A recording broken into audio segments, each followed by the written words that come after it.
Oh, gone. Oh, well, we're live now, so we can't talk about it. Damn. Okay. Well, We're live. there we Hello, go. everybody. Welcome to the stream. I don't really expect that many people to join, and that's okay, because not a lot of people in the server know about 1P. I was surprised last time when a good amount of people joined. That was like, I was impressed. I don't think we'll get that this time, sadly, but that's okay. Aw. This is more just like a visual diary, so that like you can see my little journey. That's already like halfway done, but you know it's fine. Joined with me is this random person I found off the street, Robin. Hello. Okay. Hello there. I'm just here because JPEG gives me money. No, I don't. You promised you would. No comment.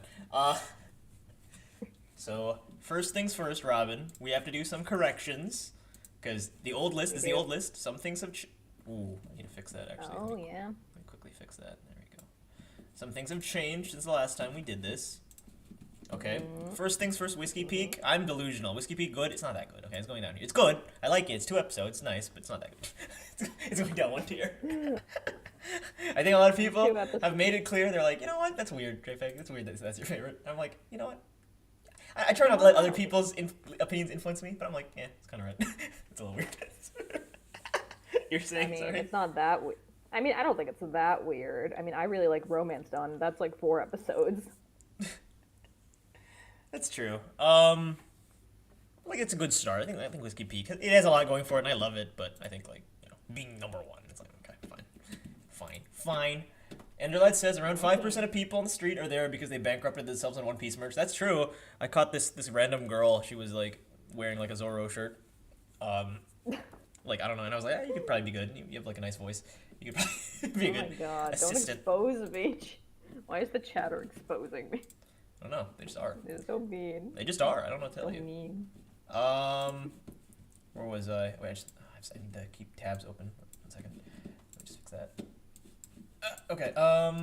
Look at the chat. You need to be chat boy in this case, Robin, because it's gonna be hard for me. Chat boy. Yes, that's what we call it, Okay. Robin. You get with the GGP culture. Jeez, you've been here for like a year now. Come on. You expect me to work around? That's what we called it on the dispatch. We called like you remember it kept on calling Emer or Genesis or whatever intro boy. We're like you be intro boy. Come on, intro boy.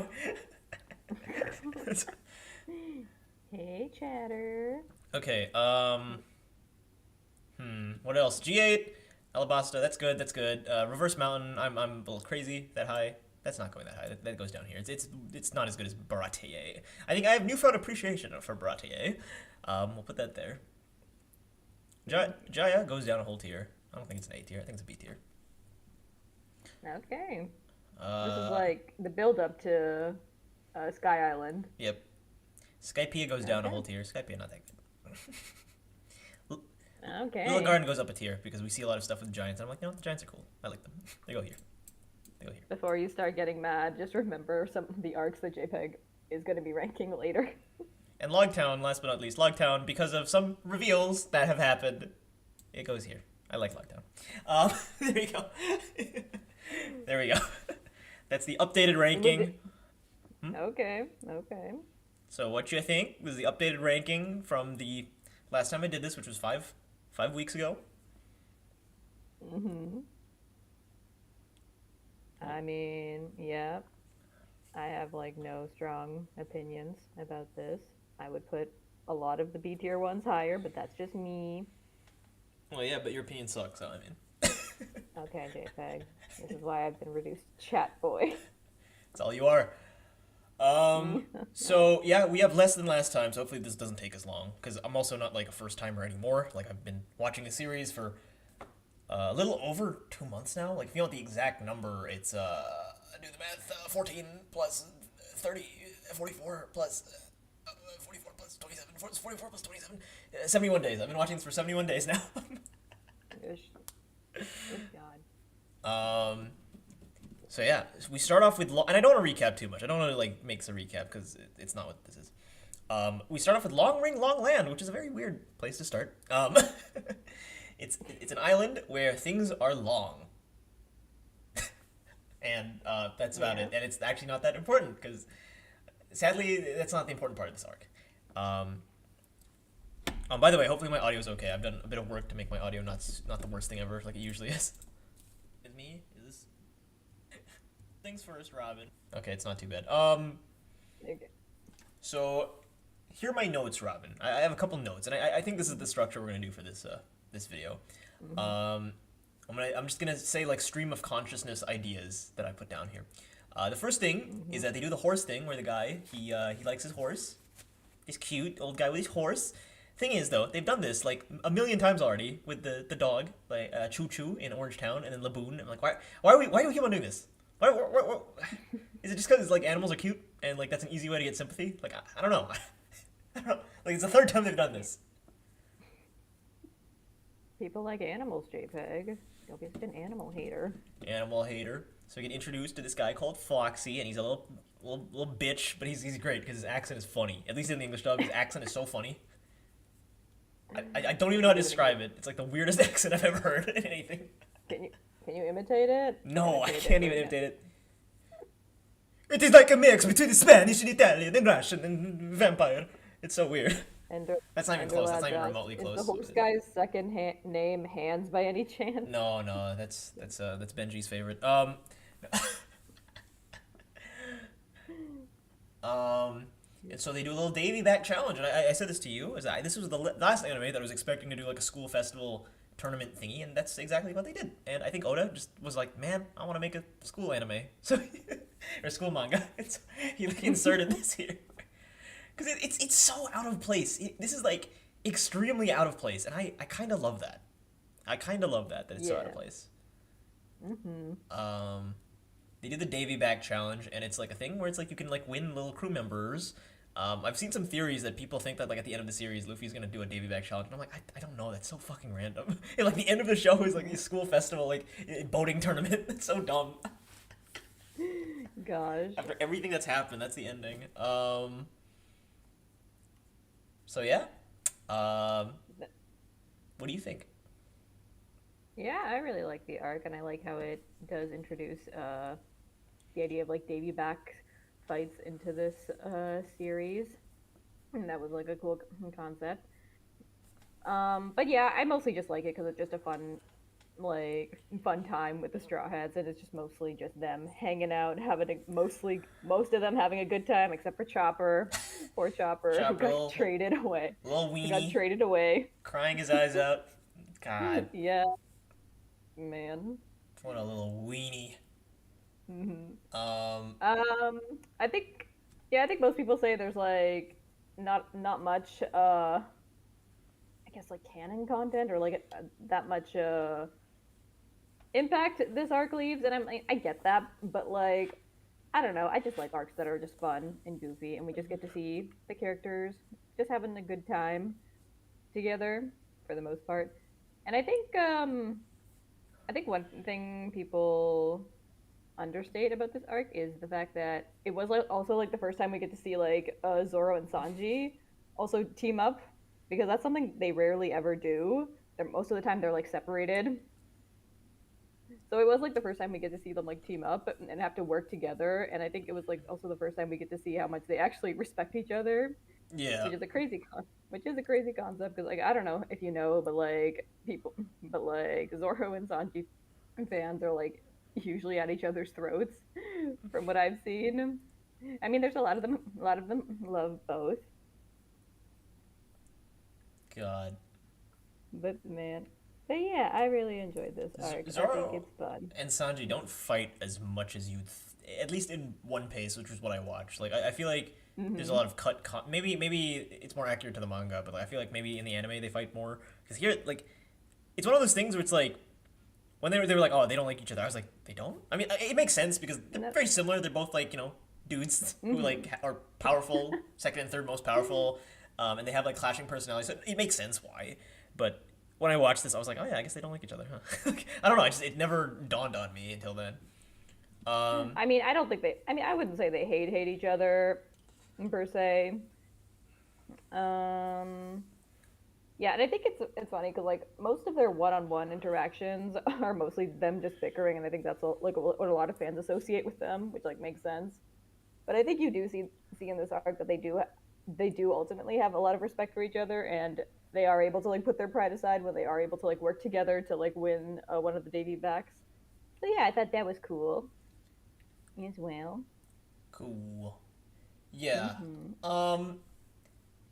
Here's my thing with this arc. I don't like I know people don't like the very obvious cheating that Mr. Foxy and his crew does, but I don't mind. Like, you know, I kind of like having this kind of villain. And like I'm kind of getting tired. This is spoilers for the future. I'm kind of tired of like a super overpowered villain who's like a big warlord boss, right?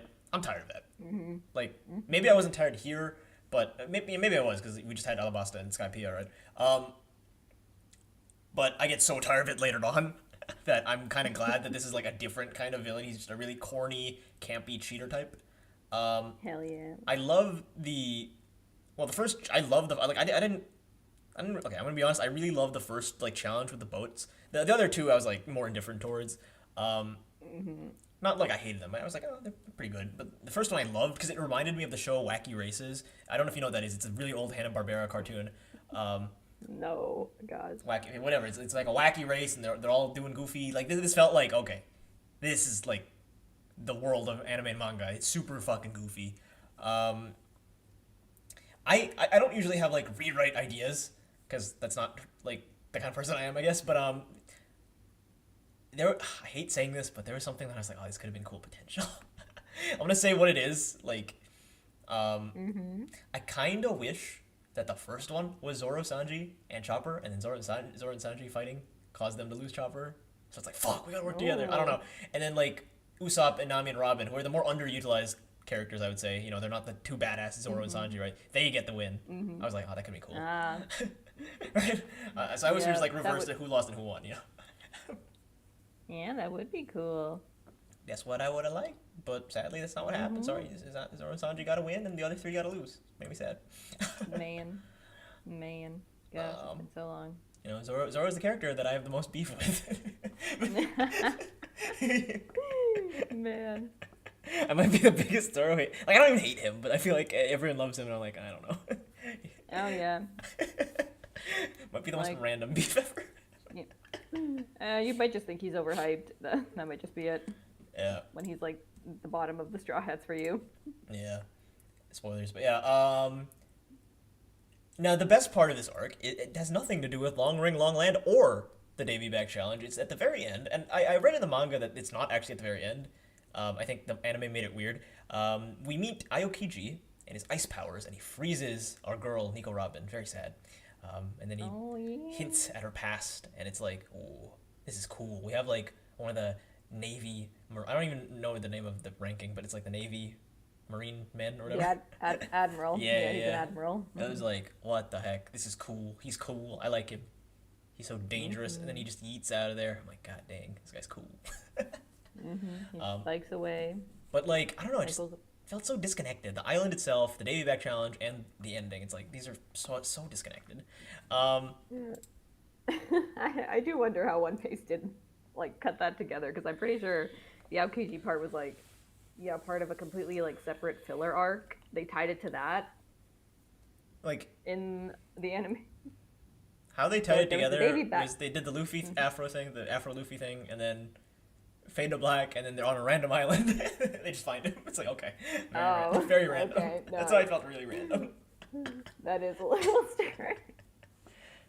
Yeah, no, I think that's because like the island they find Aokiji is like tied to like another like 3 or 4 episodes of like a filler arc, like a minor filler arc, I think. I see.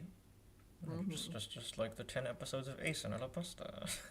Yeah, shush. We don't talk about that. I know I spent like how many minutes ranting? I spent way more than I thought. Like 12 minutes ranting about this. But I mean, I have to respect this because I was complaining about like Alabasta and Skypiea being like too close together. But this is like a nice break. I appreciate that this is a nice like calm before the storm. It's nice like intermission. I wish we got more of these kinds of things. I really respect it as that. I'm gonna put it here. I'm gonna put it here above Drum Island. Okay. It's not very plot relevant, and I heard that it's not gonna be plot relevant at all. But school festivals, I mean, it's pretty cool. Made me want to watch a high school anime again. I was like, oh man, I could be watching a high school anime. Next up, we have Water 7, Robin. Now, I'm just going to give you a heads up. This is probably going to be the most yappy arc, which is kind of weird because it's the second out of 10 of the 10 arcs that we're ranking today. It's going to be a little weird that this is the most yappy. Okay, I will say, out of all the arcs, this is the one I was most excited for you to get to. In the entire show, period, or just for the spoilers? Well, in the pre-time skip, of course, yes. Definitely initially, considering how much certain characters you particularly liked a lot. Yeah, I think this arc made me realize, is Robin just not you, but the other Robin, Nico Robin, is Nico Robin the best character in this show? Like, cause like, okay, heads up, this one and Enies Lobby probably gonna be my top 2 favorites, and I'm gonna be honest, I don't think it's gonna be topped. And they focus so heavily on Nico Robin, so I'm like, is Nico Robin the heart of the show? It really made me pause and ponder. Man. So what I like about Water 7, the location, is that like the world feels lived in. We go to this location and everything feels like it exists off the page or off the screen, I guess. Like there are the canals inspired by Venice. There's the beautiful architecture. There's like water elevators and water mechanics everywhere. It's like this genuinely might be my favorite location in the entire show so far, and I don't know if that's gonna be topped. Like unlike Skypiea is like it feels like beyond the writing. It doesn't exist. It's just there for the story, and then once they leave, then Skypiea leaves as well, right? Like it doesn't exist off page. But this one feels like there's a whole fucking world, and I love that. I love those kinds of locations and stories. Like this is like it'd be funny if we did like a ranking of like where you'd want to live, and like Water 7 would probably be the one I would want to live the most, I guess. Oh, for sure. I mean, other than like the floodings, but yeah. I live in the Philippines, so flooding's not a big deal. I'm used to it. Yeah, it's like, yeah, we're used to it. Like, especially off of, like, just Skypiea and Long Land, which just is very, like, generic kind of locations. This is, like, fucking beautiful. Like, I was like, I know this arc came out in, 2007, but, like, very beautiful. Not even 2007. This is, like, 2005, maybe. Gosh. Very beautiful. So, obviously, the Going Merry starts to break, and that's why they have to go here, and it's, like, that's a really cool, like, I don't even want to call it a side quest because it's obviously like important. That's their fucking boat, right? But like, I feel like sometimes when they dock on islands, it feels kind of cheap. But this one's like, oh yeah, their boat's breaking. That's pretty fucking important. Right. And like, okay, this is more for later, but like, they have a fucking sea train, and I love trains. Anything with the train, like automatic 10 out of 10. So the fact that this had a train, I was like, yo, I love trains. Oh my god. God, trains are cool. Choo choo. Choo choo choo. I'm really jumping back and forth here, but this arc is really kind of like for the first half, I would say. There's like this not murder, but like this mystery whodunit kind of like story where it's like you don't know what's going on. You know that there's some underlying evil going on, but you just don't know who it is. It's revealed later that it's all of them, but I found that kind of funny. I was like, oh, who's the evil one? One of these people is a backstabber, and it just turned to be all of them. This is a spoiler stream, by the way. Yes, this is big fucking spoilers. Spoilers. Sea train, Sanji and that train changed my life. And I like that. I think that, like, I'm not really an action person, but, like, whenever they do the espionage, heist, like, mystery stuff, that I'm a sucker for that shit, and this shit had it and all, right? Water 7. Man. Yeah. I know this is like the setup for Enies Lobby, but I like Water 7 more than Enies Lobby. And is there another reason you particularly like it? Oh yes, I'm keeping that for now. I'm keeping that a feather in my cap now, you know, just for now. You're not gonna. I'm getting to it. I'm getting to it. I'm building up to it. You fuck. There's a lot that happens before that. So Sanji goes on skipping it. Sanji goes on a little side quest, and I keep on calling them side quests. I shouldn't call them side quests because they're not. But like, I like it when the characters are separated from Luffy, right? When they get to like thrive on their own. And Sanji goes on a little quest. He gets to see the Frankie stuff. He gets to see the Going Merry stuff, and then he gets to see like Robin being all sneaky peeky. And I'm like, God dang, this is cool. Right, I thought that was pretty cool. And then Usopp gets beaten up by the Frankie people, which is kind of funny. And then you have this cool shot of like Sanji and Luffy and Zoro and Chopper all like going to beat them up for their teammate. You know, Hell yeah. reminded me of that scene in Arlong Park where like they're here to avenge Nami. I was like, yo, this is sick. And they're gonna do this a second time in Enies Lobby again. They're gonna do it again. But I was like, dang, this goes hard. This goes hard.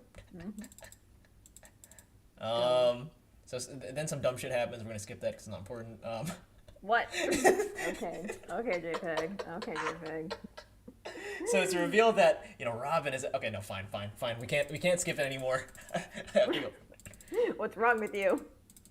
So Usopp and Luffy have a bit of a civil war, and they are like yelling at each other, and it's so in character, and it's like, what the fuck? It's like family drama. It's like seeing your family be torn apart. And like if anyone knows anything about me, that's what I love in these shows. Like that's why I love Cowboy Bebop.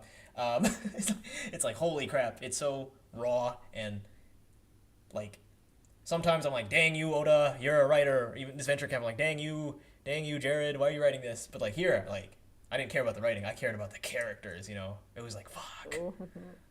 I didn't see this as Oda's writing. I saw this as Luffy versus Usopp. Wow. It was so raw, and the show never alludes to this. And it took, okay, I'll admit I didn't come to this by myself. I came to this because I saw a video. Like, the reason why, Usopp is so passionate about the Mary is because, like, his friend, aka Crush Kaya, gave him the Mary, and then obviously, like, they're abandoning it. It's like, oh, they might abandon me because I'm weak. I'm just like human compared to all these, like, powerful people, He's like, fuck. Yeah. And, like, the show never directly says that, but it's like, that's the subtext, and I love subtext. Like, fuck all the shows that have to explain everything. This is like the kind of shit I live for, Where it's like they don't explicitly say it, but it's like that's what's going on. And like the Usopp character archetype is extremely fucking obnoxious. I find that like whole honor integrity kind of character like obnoxious as fuck, but like it works here. I don't know why, it just works. And I think it's because he's kind of like built up as to be kind of pathetic and a liar and stuff. And a glazer, but like man, it works. I don't know why it works so well here. He's my favorite. And it's just heartbreaking when him and Luffy get into a little fight and they're like yelling at each other and shit. I'm like, oh man, these two boys. And everyone else is crying. Chopper's crying. Nami's crying. And they're all like they're seeing their family split apart, and also Robin's gone as well. So it's like, fuck, our family's dying. Oh man. Like again, the whole what it means to be a leader thing, a sense of self, that doesn't apply to me. I'm a cocky motherfucker. I don't care about that shit in real life. But like, man, I don't know. Especially because I knew that there would be a war. Luffy would fight one of the Straw Hats. I didn't think it would be Usopp. That was the last person I thought. Other than Chopper, that was probably the last person I thought it was going to be. I was like, Chopper. Which, yeah. God. Gosh. Fucking hell. That's a beautiful fucking... And, like, I don't know. Like, I love all the set pieces in this arc. I feel like everyone, including Robin and Frankie, are so, like... They feel like chess pieces, like, being put in the right place at the right time. Does that make sense? Like... I feel like some arcs don't utilize all the characters really well. Here, they all felt like really well positioned, I guess. And I love that shit. Sure. I definitely think. I mean, you said like Robin is the best. Is Robin the best character? You were questioning that when you saw this arc, but I think this arc really does. Yeah, it really utilizes like every single character really well. Like you get to see a lot of Frankie stuff, Usopp as well. And like I don't know. I think. There is a reason why I think this arc, these two arcs in particular, are like so beloved by the fans, and like why, like in terms of like pretty time skip, they're considered the best of the best. Yeah. God. And I don't know what else to say about them. So, it's and by the way, Robin wearing that fucking like green hooded like outfit that did something for me. I don't know, like. I don't usually feel that way towards anime characters, but I was like, wait a second, this is doing something. This is doing something in my brain. Oh my gosh. I don't know if you know what I'm talking about. It's like a green hood that I was like, wait a second. This is awakening something in me. Like the one Usopp hidden? Okay, JPEG. I mean the one Usopp hidden. Okay. Like this arc had this arc had everyone do something that was meaningful to their characters. Yeah, absolutely. God. And, like, CP9 even, where it's like, obviously they're the villains, but, like, they're there because they don't want the the blueprints of their fucking like evil battleship to come into play. And like obviously we know that they're kind of like evil and shit, but like I don't know, I'm like, huh. Like they're villains, but they're not like comically evil because they want to stop like it getting into the wrong hands, I guess. And I was like, it's interesting. Like I'm not gonna say it's the most complex like villain motivation ever, but it was like, you know, it's better than most in the series. Yeah. So, like I was like, oh, it's interesting. They're like morally, well, okay, they lean more towards evil, but like they're more morally gray than most villains, and that was cool. Yeah. So last stream, you said that there would be an Infinity War Endgame, you know, type of analogy. Yes, you did. Yes, you did. Yes, you did. I don't think I did. And I don't even know if you meant this, but I really do think that Water 7 and Enies Lobby is like, you know, as cliche as it sounds, the best Infinity War / Endgame parallel, because like here all the characters are kind of like separated a bit. Like, I don't know, I'm a sucker for when the characters all get separated and they all get a chance to shine, and I feel like this is the one that does it the best so far. For sure. What else happened in this arc? Here's another thing I noticed is that like this and Arlong Park, right? Very good arcs. They focus on like one of the Straw Hats, like backstory after they were already introduced. Unlike Zoro or Sanji or Brook or whatever, like it's like you get to meet them, you get to settle with them for a bit, and then you get to the backstory. And I wonder if that's why, because these are characters we already know, but now we get to, like a deeper insight on them, right? Like Nami took a few arcs to get her backstory. Now Robin took a few arcs to get her backstory, and I'm like, is that the secret sauce? Just like, you know, get to know the character a bit and then show the backstory maybe? I don't know.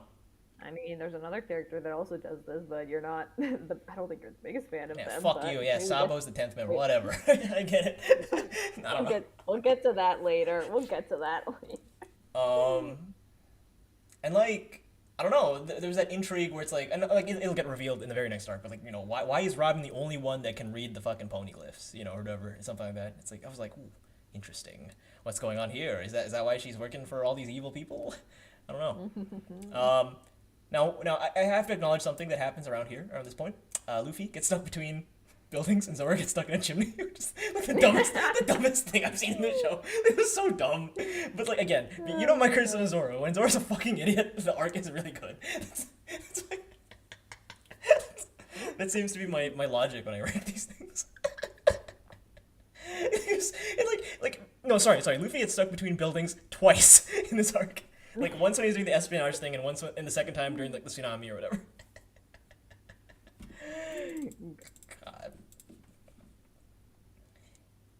And so like Frankie, so the very first half of the arc, he's kind of built up to be like this big menacing bad guy, but it turns out no, he's actually the good guy. And like I don't know how you do that, because I feel like that's very hard to pull off. And they pull, like, Oda pulls it off really well here. I'm like, God fucking damn it, he's cool. He helps Usopp, even though he beat him up and shit, or maybe he didn't beat him up, his men beat him up. I was like, God damn.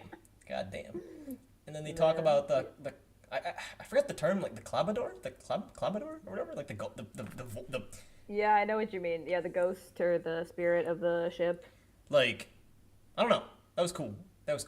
Like, I know that's actually a real thing. Not like, okay, not a real thing, but like a real legend. It's like a real myth in real life. So that was kind of cool. And then we get Frankie's flashback where we meet Mr. Tom Cruise. It's pretty good. He built Gold Roger's ship, and then we get a backstory with President Iceberg. I don't know. I mean, like, at the time, the backstory is really good. Like, I don't know. Like, all these backstories and flashbacks have been pretty good. This is another one that I was like, oh, it's pretty interesting. Oh, God. Yeah, Frankie's so cool. I love Frankie. Cyborg, him and his little Speedo. But yeah, like... He got hit by a train. Like, I don't know, it's just like, even that backstory, you'd think it's such like an unrelated character, but all these plot threads really come together, because like, you know, he built Gold Roger's ship, right? It's like, fuck, it's all coming together. I think that's beautiful. Man, looking back at all the stuff that happens in this arc, I'm like so surprised that it's like not too bloated. Like, I don't know, everything like, I remember everything like flowing so well all together. Like everything, I don't really know. Enjoy this positivity while it lasts. It's not gonna last for much longer, but we'll get to that. But yeah. And then any other notes for Water 7 Enies Lobby? One more. So, again, like you probably think like, oh, Sanji's being underutilized. No, he saves the day. He like calls for Nami. He gets on the train. He rescues Usopp and Frankie. Like everyone else is in like the train behind him, and they're like following the tracks, but he has to like battle through cars and shit. And like again, I don't really care about the battle scenes, but like one, train, two, Sanji being cool. I was like, this is cool. I like this. Hell yeah. I don't exactly remember what happens, but I think Usopp's pride gets in the way, so he puts on a mask and pretends to be Sniper King or Soga King or whatever. that was a really funny gag. Oh yeah, Soga King. Like, oh yeah, Soga King. It's very obviously him, Soga. and like half the people like know that it's him, but like it's so funny. You were saying? What are you talking about? That is Soga King, Usopp's best friend, who took over for him this That's true. JPEG. That's true. It was Usopp's best friend, Soga King. Yep. Usopp had to take a break for a while. Yeah, I don't know. Sanji does the most shit during the pre-time skip. Like, he's always doing something useful, even during the downtime, for sure. Like, this was like all killer, no filler. Like, everything about this was awesome. I love Water 7. I like it more than, spoiler, I like it more than Innie's Lobby. It's going in S tier. I think it's my number 1. I feel like it's going to be very hard to beat this thing. But like, man, it's so good. You're not gonna rank Innie's Lobby yet? No, fuck Innie's Lobby. No. We'll do that. Well, like different things happen. I feel like they're not like they feel very distinct from one another in my head. That might be because I just recapped it, but yeah. Yeah, when Zoro's not the Deus Ex Machina and like they just use him whenever they need to beat people, it's good. I like it. Innie's Lobby is interesting because it's the payoff to Water 7 setup. Lots of fights, which is cool. Big war featuring the giants and the mermaids, and in my opinion, it's a better war than Marineford. I'll tell you that. That's what I'll say. That's what I'll say. They did like something that I noticed was the CP9 members at the very beginning. They do like a power rankings, which I didn't like. I didn't like how they were numerically assigned like their power levels. I'm like, I don't know. I feel like you can do that without needing like literal numbers. Like you can show them being cool instead of telling the audience like, oh, here's the second most OP one, here's the third most OP one. I found that kind of cheap. It's not a big deal, but I found it kind of cheap. Yeah. I like how Luffy basically Leroy Jenkins in. They were all like, let's make a plan, and he just like stretches his way in. He's like, fuck that. He just goes in. You know what I'm talking about? What? They're like approaching Ennie's Lobby, and like Luffy just goes inside. He's like, no, fuck that. We're starting. Bye bye. That was cool. Yeah. That was cool. That was in character for him. I don't know. It's very in character to have like him being a little battle hungry goober. Battle hungry goober. And of course the big scene where Robin wants to live. Very iconic. Might be one of my favorite scenes next to the Vivi thing with the X, right? Yeah. Gosh. Pretty cool scene, and all of them are like ready to rescue her and shit. That was cool. And then we get the Robin flashback, which holy shit, this made me tear up. I don't know why it made me tear up. Maybe it's because it reminded me of you. I was like, oh, this is Discord Robin. It reminded you of me. And I was like, oh, this is probably your backstory. This is probably what you look like. You know? Great. It was so sad. All her loved one, and like I know it kind of rehashes elements of Nami's backstory, but still, it was like, you know, she's like a little scholar like you, and then all the people got genocided, Gosh, including her family members, and she's the last survivor, and she had to like survive on her own. She had to grow up by herself. Very sad, very sad. She just wants to learn about the missing century, the void century. I still don't know what the fuck that's about. I'm guessing it has to do with the devil fruit or the poneglyphs, not sure. But thought that was cool. Oh, and I loved like, and this will get brought up again. I like it when things are in like towers, and I know that's like inspired by a really old movie, but like the different towers of different bosses, I guess, and they have to collect keys to unlock shit. So I thought that was creative, like a creative reason to fight. I like it when there's reason to fight and not just people punching each other for no reason, right? That's cool. Chopper transforms into like a big scary demon guy, which is like, that's cool. Or I feel like Chopper gets very underutilized because he's just the mascot to sell plushies. But I was like, oh, that's cool. He gets to be a big scary monster.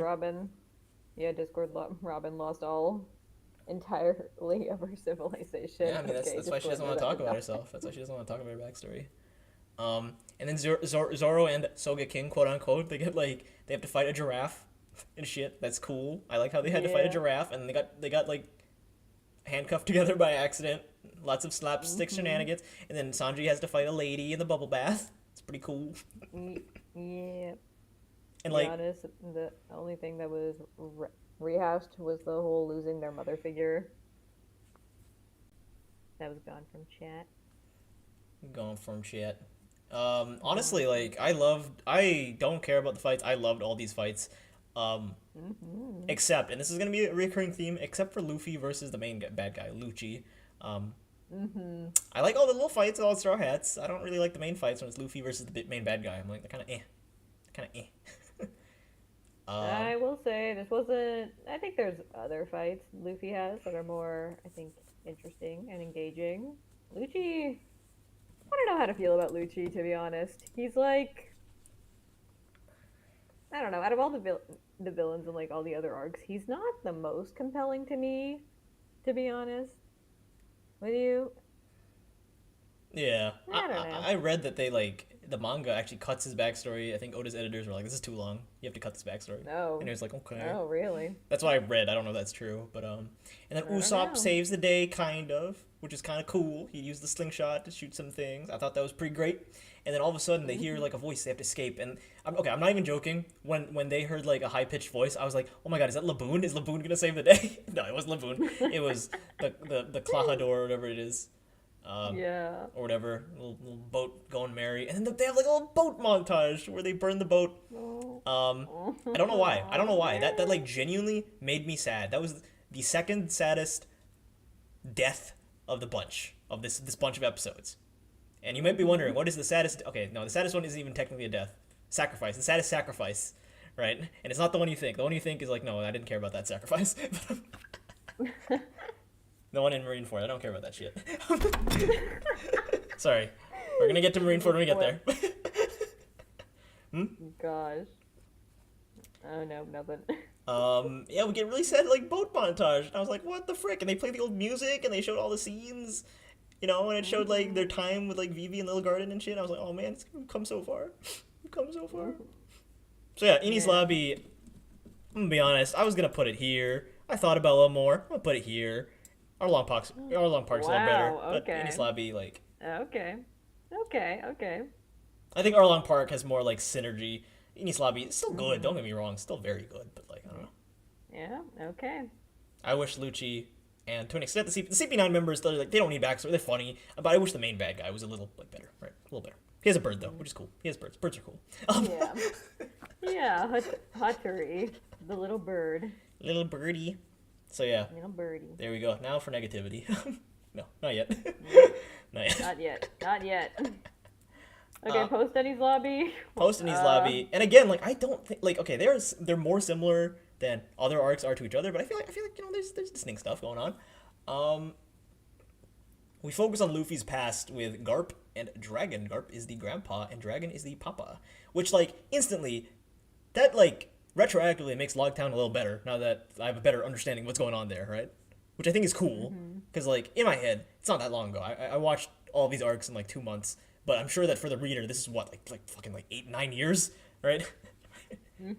Right, crazy amount of time has passed.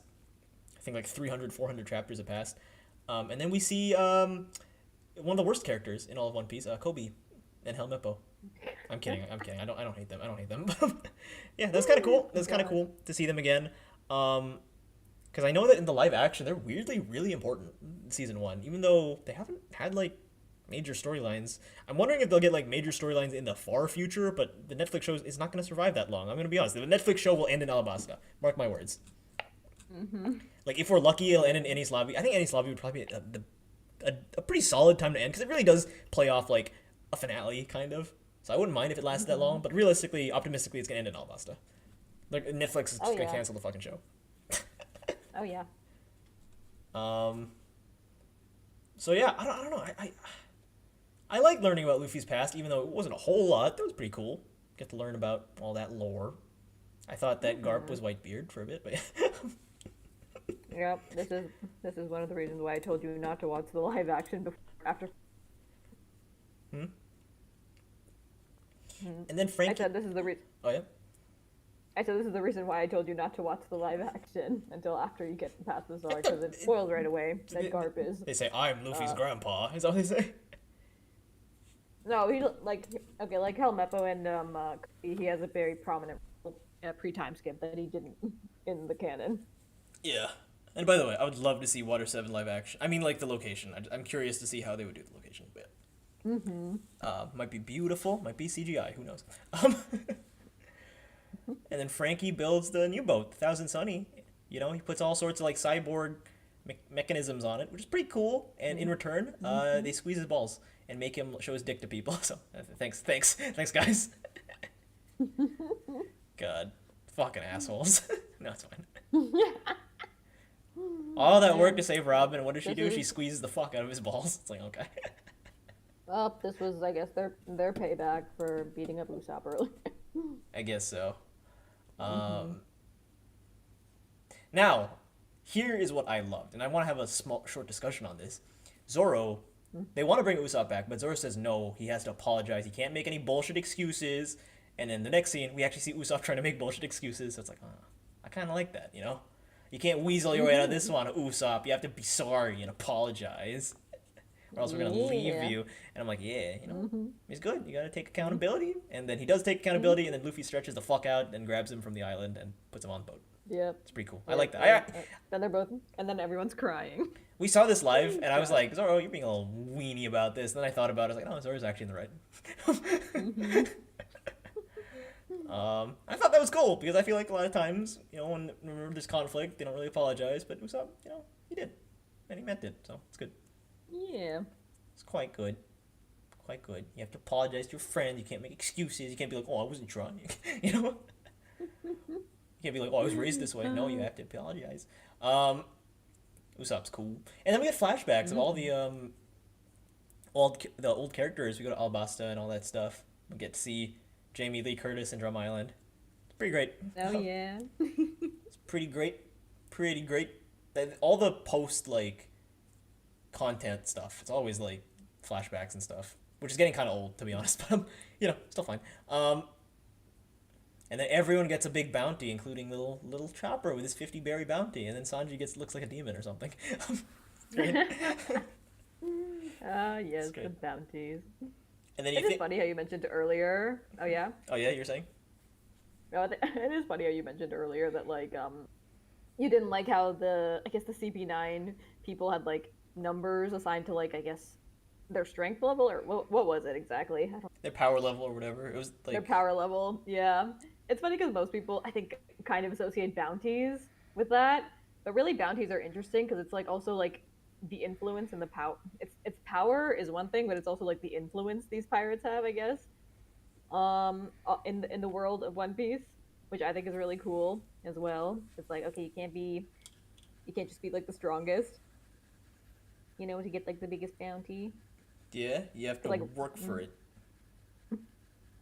It's like, I guess it's also like how big of a threat you are to like the world government. Like, I mean, Robin had like a very high bounty at like 8 years old. Like, she couldn't do much as an 8-year-old child, but it was because of like the knowledge she had and like her ability to read poneglyphs that made her like so dangerous in the eyes of the world government. And I think that's really cool. It's pretty cool, the bounties and stuff. I don't really pay attention, like the numbers just go over my head, but it's pretty great. Yeah. And the arc doesn't even end there. There's a whole scene where Shanks goes to Whitebeard and shit, and Shanks also has like hockey or whatever, which we don't find out about. Like, we don't understand what hockey is till a little later, but or a lot later. But you know, and apparently Whitebeard gets sick. He's dying. He's coughing up blood and shit or whatever. I don't remember. And then Gon has some stuff. Gon has some comments about earlier, I think. Yeah, because that also plays back to the concept of Usopp thinking he's too weak to be a part of the group. Yeah. Because Usopp's main way of getting out of things was to make excuses against himself, so Zoro calling that out is calling out Usopp's strength in his character to me. I mean, it's good. I feel like people, instead of apologizing, they make excuses and shit. But no, Zoro's like, no, you can't have that. If he wants to come back, he's got to earn it. And he earns it. It's good. But yeah, and then, God, Zoro does cool shit sometimes, I gotta admit. But yeah. Anyway, when he's not fighting, when he's doing his word stuff. and doing the talky talk and not the fighty fight. But and then Blackbeard and Ace get into a little rumble in the cowboy city, which I'm sad because I really thought there'd be a cowboy island, which I would have loved. You know, he has like the little OP fruit and stuff. Starts like, you know, negating Ace's power Devil Fruit and stuff. It's pretty cool. It's pretty cool. Blackbeard versus Ace. Pretty cool, I think. If we knew Ace more, then that would probably be cooler. But, you know. And then we get very interesting art because, like, in hindsight, it's so weirdly pasted here. Like, I don't mind that it Thriller Bark. I don't. Oh wait, we should rank Post Enies Lobby first. Post Enies Lobby. I don't know. Lots of like interesting things. They also have a party, I think, right? And they have a party, and then Robin talks to. It's basically. But yeah. We put this. It's the aftermath of Enies Lobby, and we get a few. We get to see the outside world a bit more and see how everyone's doing that we've met so far, as well. I think like. I would have put this here after like the Blackbeard Ace stuff, but now that I know what it leads to, I want to put it here. I put it here. Okay. I think it was higher, but now that I know what the payoff is, I'm like, okay, it goes a little lower. I might get killed for these opinions. Oh yeah. Cowboy Island, yeehaw. I'm prepping the pitchforks and torches. No, I know where you put it as well. I know where you put it. God, this is like a slow build up. This is a slow countdown to when I talk about it, you know? God. I feel like most people do the tier list like, I can't wait to talk about Marine Ford. I'm like, I don't want to talk about it. So Thriller Bark, I fucking love Thriller Bark. I love the setting. I love Halloween. I love Pirates of the Caribbean, you know, like dead skeleton soldiers and shit. Or not soldiers, sorry, dead skeleton pirates. I love Scooby-Doo. Like, I fucking love this shit. So like the setting itself, it's also like the setting is like it's not even an island. It's a big fucking boat, right? We meet Brooke, and like I was surprised at how fast he joins. Well, like he quote unquote joins the crew. How fast we meet him and how fast Luffy likes him. I was like kind of shocked, and I think that's kind of like the point is that he's super like abrupt because like shit hits the fan like the very next arc. Like we just meet him and shit hits the fan next time. But you know, very random, very fucking random, but I love skeletons as well, so I was like, I love this guy. This guy's great. Yeah. I like how he greets people. He asks them to see their underwear. It's great. No. Yeah. Is that how you greet people, JP? Yes, Robin. No, I'm not going to do it as a joke here. Maybe off stream. But and then we get to see the thousands. I'm happy JPEG loves the dumber arcs because people usually drop arcs like Thriller Bark. Nah, fuck that shit. I love. Like, again, my biggest beef with Skypiea is that Alabasta is so close to Skypiea. It's too, like, big, world-ending, like, not cosmic, but, like, world-ending, fucking, this is the big bad guy, and, like, 2 in a row is, like, we need pace breakers, you know, and this is the good pace breaker. I love how for a little bit, this is, like, a very short part, but we get to see the Thousand Sunnies, like, little advancements and all the little gimmicks that Frankie put. I thought that was pretty cool. Show how it's different from the Thousand Sunny. And I love how the fucking 3 cowards, the coward trio, they're the first to go to the island. And for like 4 or 5 episodes, they're like the first ones there. And the 5 like stronger ones, they're later. And like they also just don't give a shit. Whereas the cowards experience everything for the first time. And it's like, that was fun. That Scooby-Doo shit, that was so fun. I wish I watched this in October in the Halloween mood. But yeah. I do find it a little weird just because like Usopp is like we just had such a heavy Usopp arc and now we have like one where he's being a weenie again. I was like it's a little tonally off, but it's fine. Oh man. And like the whole concept of the shadows thing where it's like a Freaky Friday thing where the shadows can be in different people, that was so cool. Like that's such a cool like I wish like that could be its own show, right? The whole shadows thing that could be its own fucking like horror show. And the fact that like One Piece plays with the genre is genuinely super cool. And then Chopper actually does something because he looks up to Dr. Hogback and then Dr. Hogback turns out to be a piece of shit. And it's like, damn. Yeah, piece of shit. Like anytime they can make Chopper do something, I like it immediately because I feel like Chopper is the one character that's like, he's just marketing. You know? But when they make him do shit, I'm like, yes. Yes, that's my little doctor man. Didn't last that long, but you know, it's fine. 3 episodes is better than 0. Man. Okay, another thing I like, again is when Zoro actually is cool, and he's cool because he fought Brook's shadow, who's like the old samurai skeleton guy, to get his shadow back. And I was like, yes, yeah, Ryuma. And I was like, yes, Zoro's cool. Zoro's cool when he does meaningful stuff. Oh, and I loved Usopp versus, oh, and this is best girl, by the way, Perona. I love her so much. Perona. Oh my god, I love Usopp versus Perona. I'm like, oh, two of my favorite characters. They're duking it out, and Usopp does like little mind games and shit. And like this, like I feel like the show isn't directly commenting on it, as like this isn't directly on, like, this isn't directly like, oh, this is Usopp needed a win for once, but it's like, it's nice that he gets a win for once, you know. After any sloppy in Water 7, he gets to be a bro. It's like, yeah, Perona best girl. Hell yeah. Perona best girl. And that's all the fighting in the arc. It's Hogback and Chopper, Zoro and Brook Shadow, and Usopp and Perona. That's it. There's no other side bad guy. No other. Yeah, gosh. Bad. Okay, fine. Hot take. Extremely hot take. Extremely hot take. Is this a hot take? I've seen some takes that say that Sanji's character gets assassinated in this. I don't mind. I don't mind. Sanji being like a scumbag, I'm kind of like, I'm kind of on this train. I kind of like Sanji as like a scumbag. Maybe he'll grow out of it. Maybe he'll learn better. You know. Okay. Fleshes him out. It's like, oh, what? I kind of like that he's flawed. I kind of like it. Okay, JP. He's flawed. What? You want your heroes to be all perfect fuckers? You want them to all be like Zoro? No. Okay, JP. What? Okay, What are you? Okay, JP. No, let me hear you out. What? I'm saying. I'm not here. I'm not saying anything. I'm saying okay. Like, okay, JP. What's your comment on this? Yeah, it's not even that bad, this arc. Look. Man. He respects women. He wants to protect them, but he also wants to see them naked. I mean, I don't think that's a contradiction. Gosh. I don't think that's a contradiction. Sanji. It's like, is he a little sicko freak? Yeah. Do I hope he outgrows it? Yeah. But like, is this in line? Yeah.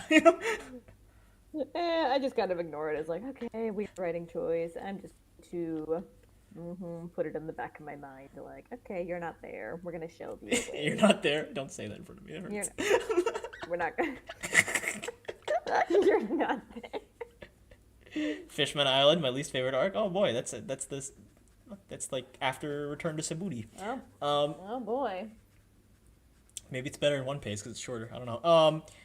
No, it's like, okay, yeah, I know what God's talking about. So yeah. I don't know. I mean, like, I don't think it's out of character. He wants to protect women, but he also wants to see them naked. I don't know. It's not a contradiction, I don't think. He wants to protect them, so they're all to himself. I don't know. He's flawed. And I like that because I don't like it when all the characters are perfect heroes. You know. So a little later, skipping a bit, Moira fucking sucks. Moira is the worst. Laugh is annoying. His powers are kind of bullshit. He's weak. He's a loser. But you know who's the biggest loser of this arc? The biggest fucking loser of this arc? Robin, for not wanting to join the fucking robot. Fuck you, Robin. Why don't you want to join the robot, Robin? What the? Fucking asshole. Are you talking? Fucking Frankie made the...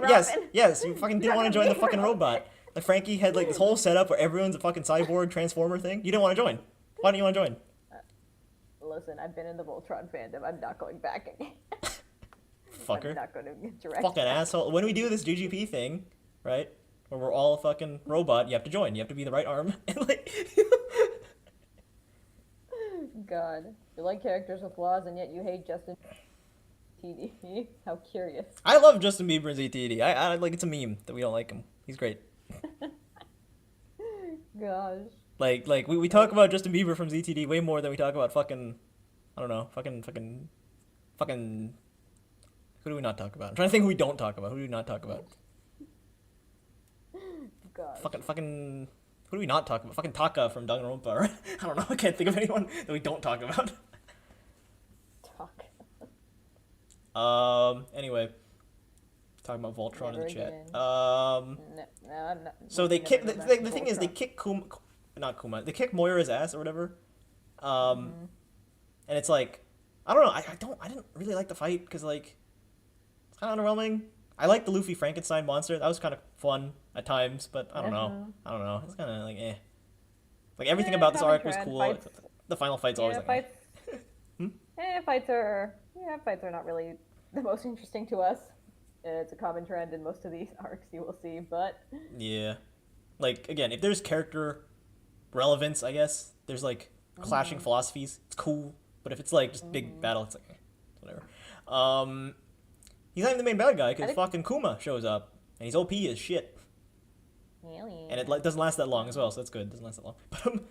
And then Zoro's like, I will trade Luffy's pain. And Kuma's like, okay. And then they trades pain, and then Zoro, like, fucking dies or some shit. That was cool. Yep, he's pretty close to it, but yeah. You didn't really talk about that scene that much when you were, like, messaging the chat about it. Yeah, because I don't care about Zoro. That's why. Oh, yeah. Man. I can't not even when, like, not even when, like, Sanji showed up and, like, tried to take Zoro's place instead. No, because the whole time I was thinking, this guy's a little sick freak. So, that's why I was thinking. You liked that, though. Well, I like that he's flawed. I don't like that he's a sick freak, but I like that he's flawed. Does that make sense? Does that make sense? Yes, sure. I don't like how he's flawed, but I like that he is flawed. Oh, yeah, Zo's one of my favorites. Q. Yeah, we don't talk about Q a lot today.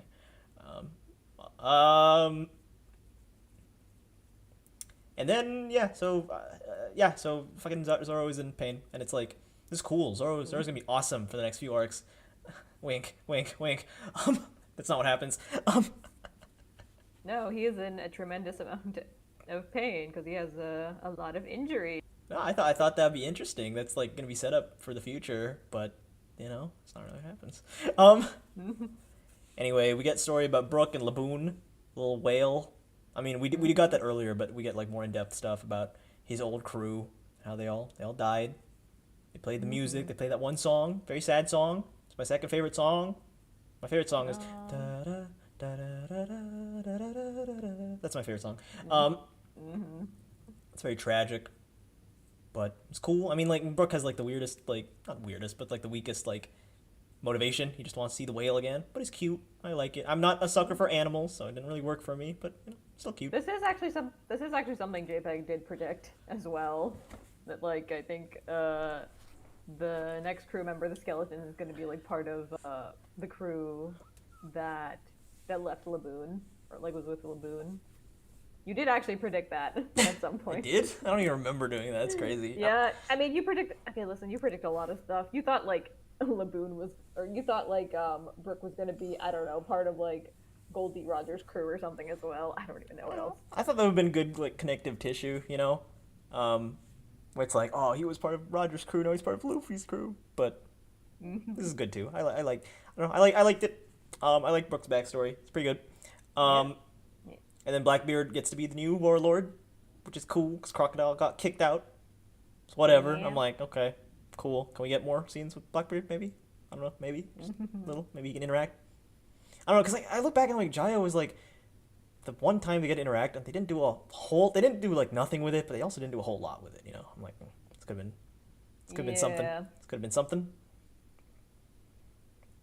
Yeah. So yeah, Thriller Bark, I don't hate it. I think at the time I would put it in S. I don't think I would put it in S anymore. Because Moira just fucking sucks. But yeah, I think I like this arc overall, but I think the villains really drag it down for me. I like a lot of them were just I think like I'm fine with Foxy being annoying and cheaty, like whatever, that's fine with me. But like I don't know why I was like so annoyed with these villains in particular. Hogback. Because their laughs are annoying. Their laughs are like. That might have been it. And they also just fucking Hogback. They also just straight up look ugly. They straight up look ugly. Yeah. Yeah, Hogback's your least favorite, not the fucking leopard guy. Oh yeah, he sucks too. Fuck him. I ignore him. Yeah, well, I mean, it's easy. He's invisible, so it's easy to ignore. Gosh. God. Okay, next up, we are in the Marineford Saga. 5 left, the Marineford Saga. Oh boy, oh boy, oh boy. Oh boy. Oh boy. Rubbing my hands together. Oh boy, we are a quarter mile away from it. Sabadibidibidibid Archipelago might be the biggest, like, clickbait arc, but in a good way, if that makes sense. Because it starts off so mundane and cute, but holy shit, it is not. It is there to debate you. Because we get there and we fight. Sanji fights Duval, who has his face in the poster, which is kind of fucking hilarious. That was so funny. That was genuinely like one of the funniest I've laughed. The most I've laughed. That was so funny. It was great. And we get reintroduced to Hachi and Cammy, Little Mermaid, little octopus guy who escaped from Arlong Park, and he seems to be a good guy now. So that's good. Yeah. You know, I was like, oh man, what is this arc? I was so confused going into this arc. I had no idea how heavy it was gonna get because it was so like light on the surface, almost like inconsequential. But holy shit, you know, it. Goddamn. Then we meet the Celestial Dragons, and they are fucking like assholes. They are awful people. Oh yeah. And it's like you just want them to fucking like get beaten up and shit, right? Because they're like pretentious. And they're like, we are the rich people, right? Like you kind of act like that. You. Fuck you. Like you. Shut up. Like you. Like actually JPEG. That's actually JPEG. Fuck yourself. Says you with your caviar and lobster. Okay, JPEG. So Zoro, I guess he doesn't realize the context because he gets lost, like as per usual. Again, Oh, yes. again, I like it when Zoro's dumb. But Zoro attacks one of them. Oh yeah. And then like God. this really cute girl, who I don't remember her name, but she's also great. Bonnie, yeah. She rescues him, and she's like, "What the fuck are you doing?" Bro, they're gonna kill you. What are you doing? The Celestial Dragons are how you guys run the GDP server. JPEG saying the girl he found in the streets acts like a rich person. Yeah, I mean, it's like Jasmine from Aladdin. You know, she was a princess What? pretending to be a fucking like urchin, I guess, a street urchin. What the fuck, JPEG? Okay. I'm being typecast right now. So I don't know how I feel about the worst generation or whatever the fuck they're called. The 11 not the 11, the 11 people with the high bounties. I don't know how I feel because there's a lot of showing don't tell. Like 2 of them are cool, Law and Kid, but I don't know. It reminded me of that scene in the Suicide Squad where like they show like this is Harley Quinn and then it shows all of her stats. I'm like, I don't know how I feel about this. I wish they would show them, not tell, or tell, not show, or show, not tell, but you know. And then also they do human trafficking. The fucking Celestial Dragons do human trafficking, and it's like, what the fuck? It's very Yeah. It's very like heavy and shit. I wish they did more. I wish there was an arc dedicated to not like dedicated to human trafficking, but like about it, because that's not really what this arc is about. It's just one element of it. Maybe in the future they'll focus on this, but it was fucked up. It was crazy. They do an auction to sell Cammy the mermaid. Cammy, man. And then we meet Rayleigh, who's Gold Roger's first mate or whatever. It's pretty cool. Drop some lore about the One Piece, about how Roger was sick, which I'm like, okay, he did this with Whitebeard, you're doing it again. You know, I don't know. Wanted to go out on his own terms, which is why he surrendered and like got himself killed, I guess. And then Usopp asks about the One Piece, and Luffy like yells at him and shit. No spoilers. No, Usopp. you can't. No, Luffy was like, stop it, stop it. No spoilers, bro. I wish they did more with human trafficking. I mean, yeah, they didn't do a lot with human trafficking. They didn't do a lot with it. Like, I want to know about the underworld, the seedy underbelly of Sabaody. And they might, but, Man, I wish they did more human trafficking. Man. Yeah, yeah, they did do a lot of it. They did, like, a lot less human trafficking. Like, they've done, like, stuff about, like, racism and colonialism, so why not human trafficking? You know, that'd be interesting. And like, fucking, they did, like, med care, you know, free healthcare and shit. It's like, why not human trafficking? You'll see more of it later, I'm sure. Hell yeah. You'll see a bit of it. Oh yeah, human trafficking. Anyway, Yep, you will. Don't worry about it. And I'm gonna be honest. Oh, there's also Kizaru, but like he sucks. He looks ugly. But anyway, he looks ugly. You don't like the other admiral? He looks like the other admiral. Oh, he looks like my art teacher. I don't know. Like I feel like this is the like Oda probably had like an enemy, like a mean teacher, and he like just traced his face. Like that's just because like it looks like a real human being, and it's like jarring to look at. I don't know what it is about his design. It's like this looks like a human being. This looks like a real person, you know? Man. Like everyone has like cartoon like Muppet that face. Kizaru cos.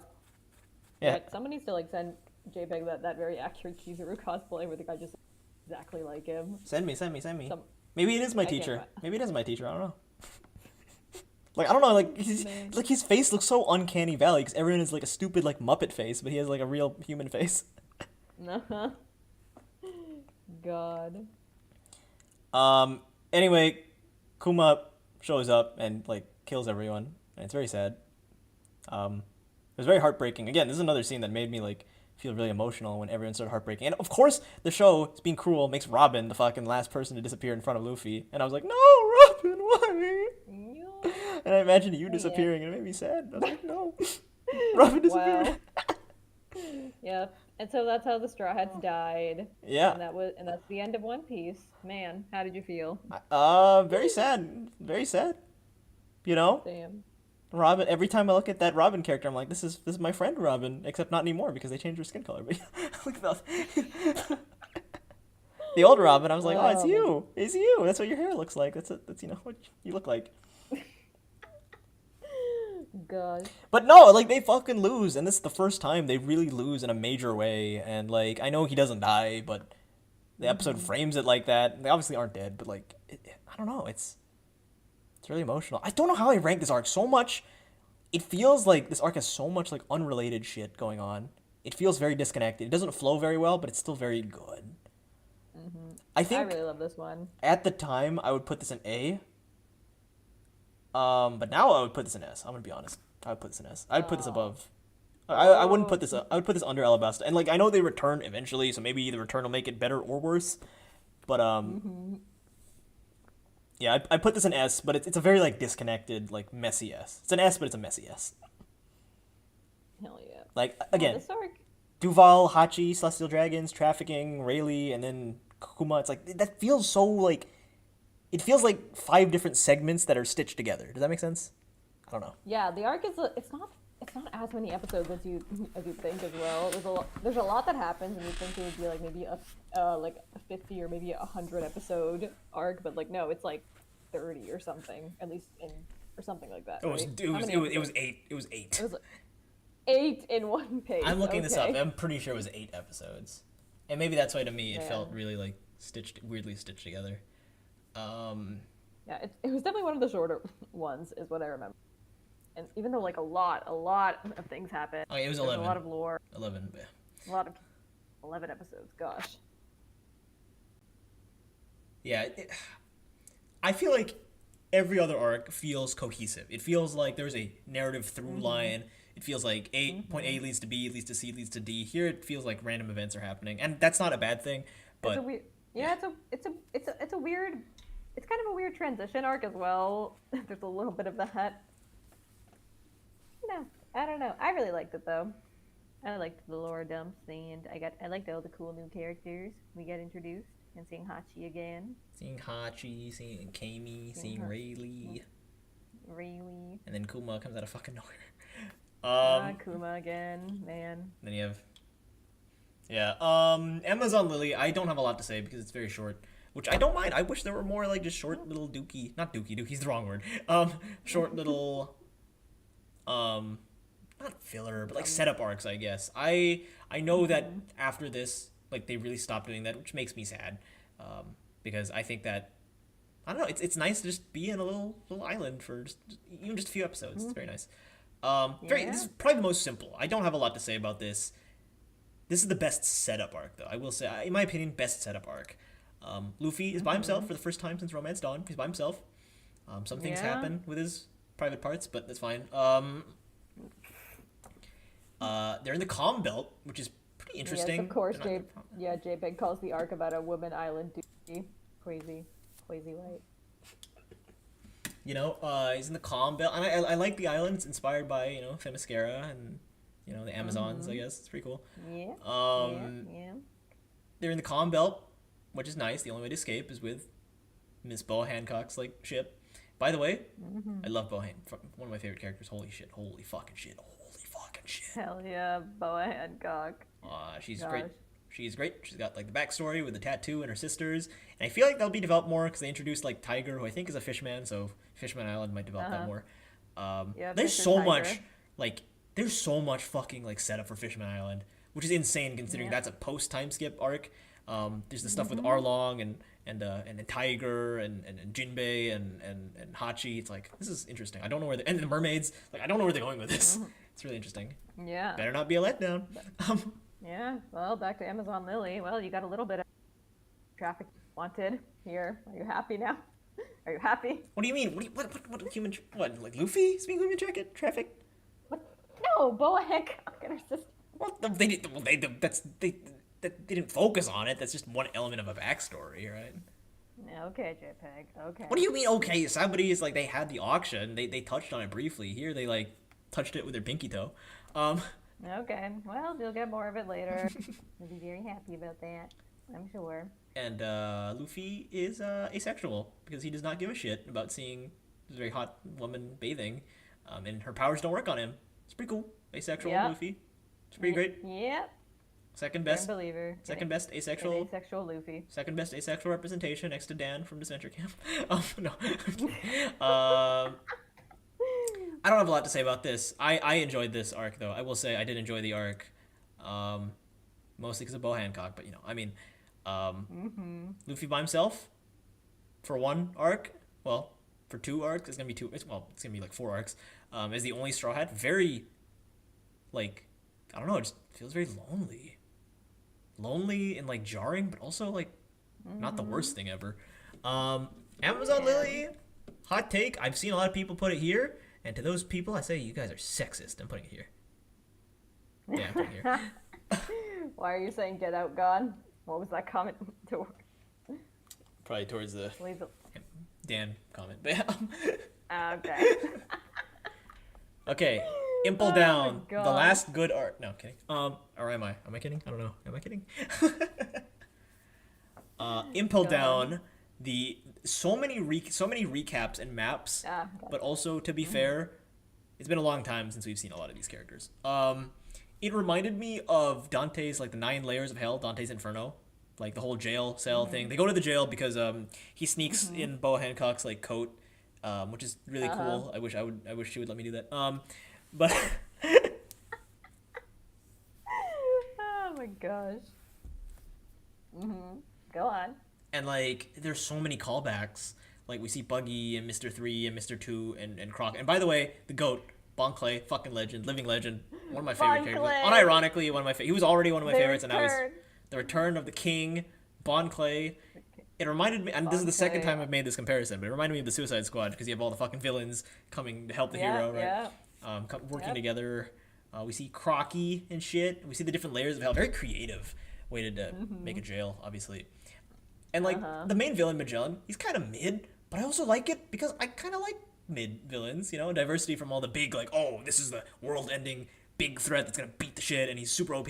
I like that he's just kind of mid, and he takes a shit a lot. It's kind of cool.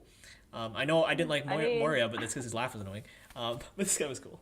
I mean, with Magellan, he's still an obvious threat, like, multiple times and poisons him a lot. Yeah, it almost fucking killed him as well. Yeah. Like, I don't know. I feel like we need more, like, mid-villains that aren't, like, joke villain. Like, Foxy's a joke villain. Moira is a joke villain. This guy is, like, a mid-villain, but not a joke villain, right? Does that make sense? We need more of those. For sure. Like, villains that aren't, like, the most overpowered, like, big bad. Right? That's cool. That's cool. I feel like, there's, like, I don't think there's as much thought put into him as into Magellan as a character. Like, outside of, like, he's basically just an obstacle, I think, for the most part. God. But yeah. But, like, I'm fine with that. Impel Down was okay. Yeah. You get to see a lot. But yeah, it's like a reunion of, like, all our old besties from the previous arcs. We get to see Buggy. We get to see Mr. 3 as well. I did not care for Buggy in this arc. They cut to him so many times with Mr. 3 doing their little side mission, and he's like a god to them. And it was like, we don't need this many times. Come on. Man. I like Mr. 3. He's a bro. He helped out. Later he'll help out even more. But here I was like, Buggy's annoying. I found him annoying. And he has like a little cult that worships him. I'm like, I like that he's a joke villain, but I don't know. They cut him too many fucking times. And they're going to continue to cut to him too many fucking times. But yeah, no, Luffy, he gets poisoned. He's almost going to die. Bon Clay finds the little gay LGBT bar or whatever, and that's cool. Ivankov is great. He, she, they is awesome. I don't know what they call them, but like they're awesome. Yeah, we get to meet the Okama King, Iva. Oh my god, the queen of the Kama Kingdom is. God. Gosh. And that was cool. How fucking big is this jail? The fact that like people, like a shitload of prisoners can just disappear in this massive jail is like crazy. Yeah. And then Bon Clay like mentally cheers for Luffy for hours to help him recover. And Luffy loses 10 years of his life with the surgery that Ivankov does. Man. And it's like, is Luffy gonna fucking die by the end of the series? Like, he's losing so many years of his life. Is Luffy just gonna fucking die? Like, it reminded me of like Death Note, where it's like they remove like half your life if you get the Shinigami eyes. I'm like, this is kind of similar to that. Yeah. Like, I don't know, it was pretty cool. Blackbeard, OP, but yeah, I don't know. And then Bon Clay, fucking the bro that he is, sacrifices himself kind of so that they can all escape. Does his little magic trick to disguise his face. It's very sad. And like, this is sadder than anything that happens in the next arc. I'll say that. I mean, I agree. I do agree with you there. This got me more choked up than some stuff from a later arc. God. I don't know, like that whole final episode where they escape and they're all like, no, boy, and like he's like, I'm sacrificing myself, Luffy boy, straw boy. It'd be so sad. I was like, fuck. I love you, Bon Clay. I hope you come. Yeah, I know he doesn't come back, but you know, I want him to come back. You don't know. Oh man. God. Can't believe I'm sad Oh, about this. gosh. But yeah, Impel Down. Impel Down, really fucking good art. Holy fuck. I'm putting it here. Fuck the haters. I mean, I don't think anyone hates this art, but like, yeah, fuck it. I'm putting it here. Fourth favorite. It's really good. No, you know what? Nah, okay, no. I was thinking of never mind. I remember the Robin scene here. Never mind. I was gonna put it above Enies Lobby. No, it's fourth. Oh man. We put that arc above I do you, think really? that the name Enies Lobby and Impel Down, because they're like, I know Enies Lobby is more like a judiciary, like courtroom thing, and Impel Down's a jail thing. I feel like thematically they're very similar, but like I don't know. It's pretty cool. Pretty cool. Even their names are like, they're just like two word things, right? So, yeah. But yeah. Next up we have post-war. So there's no, like, it's weird that they do a post-war without a war in the first place, but no, fine. We have to get to it. We have Marineford, the most overhyped like anime arc of all time, the most overhyped fucking shonen bro cliche thing with all the writing tropes that I dislike about JJK, and they put it here. It's like, okay, all that set up. Okay. I mean, okay. At least this one had a lot of build to it. Yeah, okay, yeah, for a war that lasts like 5 hours. Man. Gon saying "oh" in the chat.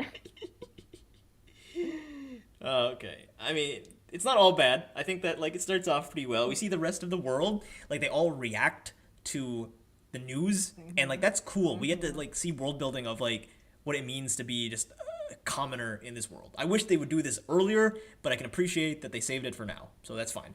I like that Ace's dad is Roger. That's really good. We get a Ace flashback with Shanks and Whitebeard, right, where he's like, "Yo, you're like my brother has a bounty and shit," and Shanks is like, "That's cool. That's cool. I like that. I wish we got all these things a lot earlier, right?" I wish we got it a lot earlier, like especially before like the battle with Whitebeards or the battle with Blackbeard. So it's like it's more impactful that they want to rescue him, so that we're like rescuing a character and not just the plot device that just so happens to be Luffy's brother, right? That the audience doesn't really care about, right? Yeah. I don't mind the placement, but it's like I wish we got this a lot earlier. I mean, a lot of people love Ace, but yeah, I think for a lot of people also like it was like Luffy's love for Ace that made you care for him. You know, and seeing like Luffy going through the emotions and being so distraught later because of certain things. Luffy, smelly Luffy. He's smelly. No, I know you cared, Gon. I know you cared. God. Kuma. And then Kuma is turns out that he's dead. And that got more of a reaction on me because like we know more about Kuma at least than Ace, even though he doesn't fucking talk. It's like, well, he barely talks. It's like, you know, at least we've seen him more. Oh God.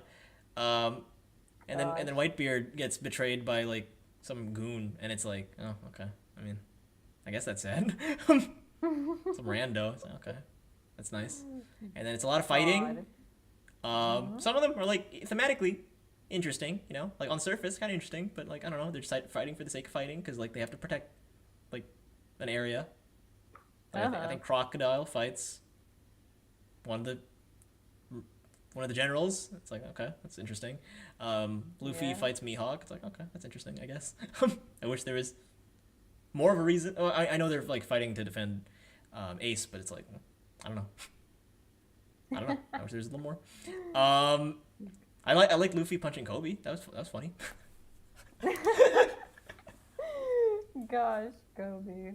And then we get like a little. Okay. This is the one that I was like, okay, that's pretty cool. When Luffy has to beat up Garp. Garp has to like fight his two boys. That's pretty good. Garp. It's pretty good. You know, he beats up his grandpa. It's like, okay. Yeah. That's what I like. I wish that lasted a bit longer, but yeah, that was good. It's when there's like connective tissue to the characters, I guess. And then Mr. 3 comes up and like he has like little keys to free them, and I was like, yo, Mr. 3, he's cool. Mr. 3 is cool. It took a while for him to get cool, but he's cool, unlike Buggy. Yeah. Mr. 3. You know, he's cool. He's redeeming himself. Mr. 3 and Bonclay, they're both the fucking goats. But yeah, I don't know. Just Ace and Whitebeard, they both kind of die back to back. Not only that, but they also die like back to back. It's like, okay.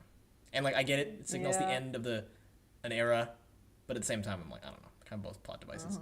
And I don't like calling characters plot devices, but that's kind of what it is. Man, I don't know. It might just be. I mean, maybe it's just an us thing. I wasn't too attached to Ace. In all honesty, it was mostly like Luffy's love for Ace that made me like more upset when he died. And like Whitebeard, yeah, I feel like Whitebeard and his crew as well didn't get a whole lot of focus before then. So when he died, I was like, yep, okay.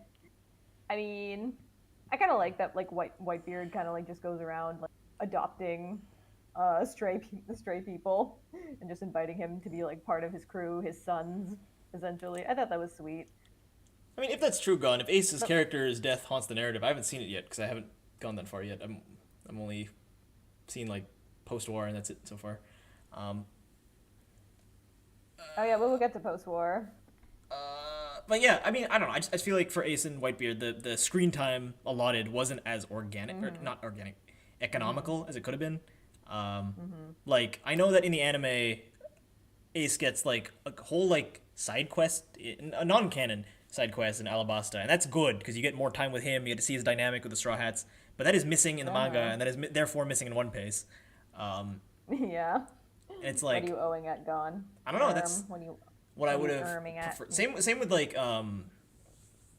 with Whitebeard. We only get, and like, okay, to be fair with Whitebeard, I don't think he's meant to be super important. He's just supposed to be this big imposing like figure to like bow down to. I guess I don't think he's meant to be what Ace is supposed to be. But like, I don't know, him as well. I wish that he was more, especially because like this is one of the few deaths, right? I mean, I wish that he was. He was a warlord. He was a warlord of the sea, so he had like a lot of impact on the world, and you'll see more flashbacks of him as well, which I think were cooler. Yeah. I hope so. I fucking hope so. Like, yeah. Same with Ace. I fucking hope that they're both relevant post. Like, it's weird because I wish they were more relevant when they were alive. But if they get more content in their death, I don't think that's the worst thing ever. I just wish that they were more economical with it. Yeah, JPEG has seen post-war. We will get to that. Yeah, I mean, I don't hate that. I mean, I don't hate that concept in general. How a character's death can, still linger in the story, and like how presence like still affects the characters. Like Frieren does that as well, and I like how it's done with that.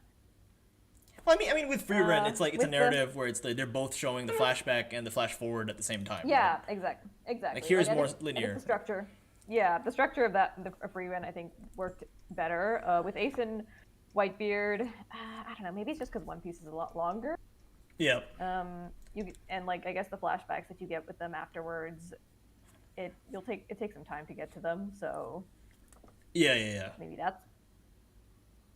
it's just that. But yeah, Blackbeard is OP. He has 2 devil fruits.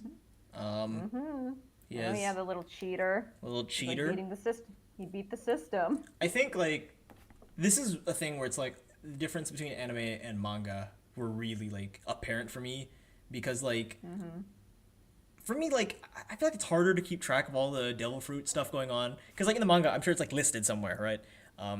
You have more writing notation, I guess, somewhere, whereas in anime it's like it's easy to just forget, I guess, because like devil fruits don't get brought up super often. I'm sure that in every volume they list like, oh, this is the devil fruits, this is who has what, right? They don't do that here, so I don't keep track of who has what devil, but same with Classroom of the Elite. I think that because like in a manga you can like list how many, like, because that's a show where the characters have like points, so it's easier to remember the points, I guess, like who has how many points. I don't know. To me, that felt like anime versus manga difference, where it's like it's harder to keep track. So it's like, oh yeah, he has this power. That's cool. And then Shanks. Oh, last thing, Marineford. Last comment, and I thought this was cool. Shanks shows up, which is great. Luffy's gone, sadly, but it's cool. And he talks to Buggy a little bit. I was like, that's cute. I forgot that Shanks and Buggy are linked, but it's cute. Shanks and Buggy. And I do not hate Marineford, but I think it's weird. I think it's very weird and it's very overhyped, very shonen bro, because it's a lot of fighting, but it's between a lot of characters that like you just meet. And I've seen a lot of comments where it's like, oh, Oda is a master. He can make you care about characters you just meet. And I'm like, no, I don't think he has that power. I want to be honest. There's like a giant that I just don't care about, and he gets so much focus. It's like, Whitebeard's crew are like they're unnamed. It's like, it works better with other arcs that like have them go into an island where you're introduced to the characters, I think, first, and then learn about them, and like I think it works better in those ones. With like a war arc where you just get there and everyone's already immediately going into fighting, it's a bit weird. Like I didn't care too much about Oryx, the giant, or his connection to Ace that much either. yeah. Oryx. Oryx, was that his name? I think that was the name. But I don't hate Marineford either. I don't think it's definitely not but it's just not my. I think like when it comes to other arcs, I'd rather rewatch or revisit other arcs instead of Marineford. Yeah. We focus on a lot of negatives, but there are good stuff. I liked it when Ace and Luffy are temporarily freed, even for a little bit. You were there when I watched the episode where he died. I was like shocked, right? I was shocked. Oh yeah.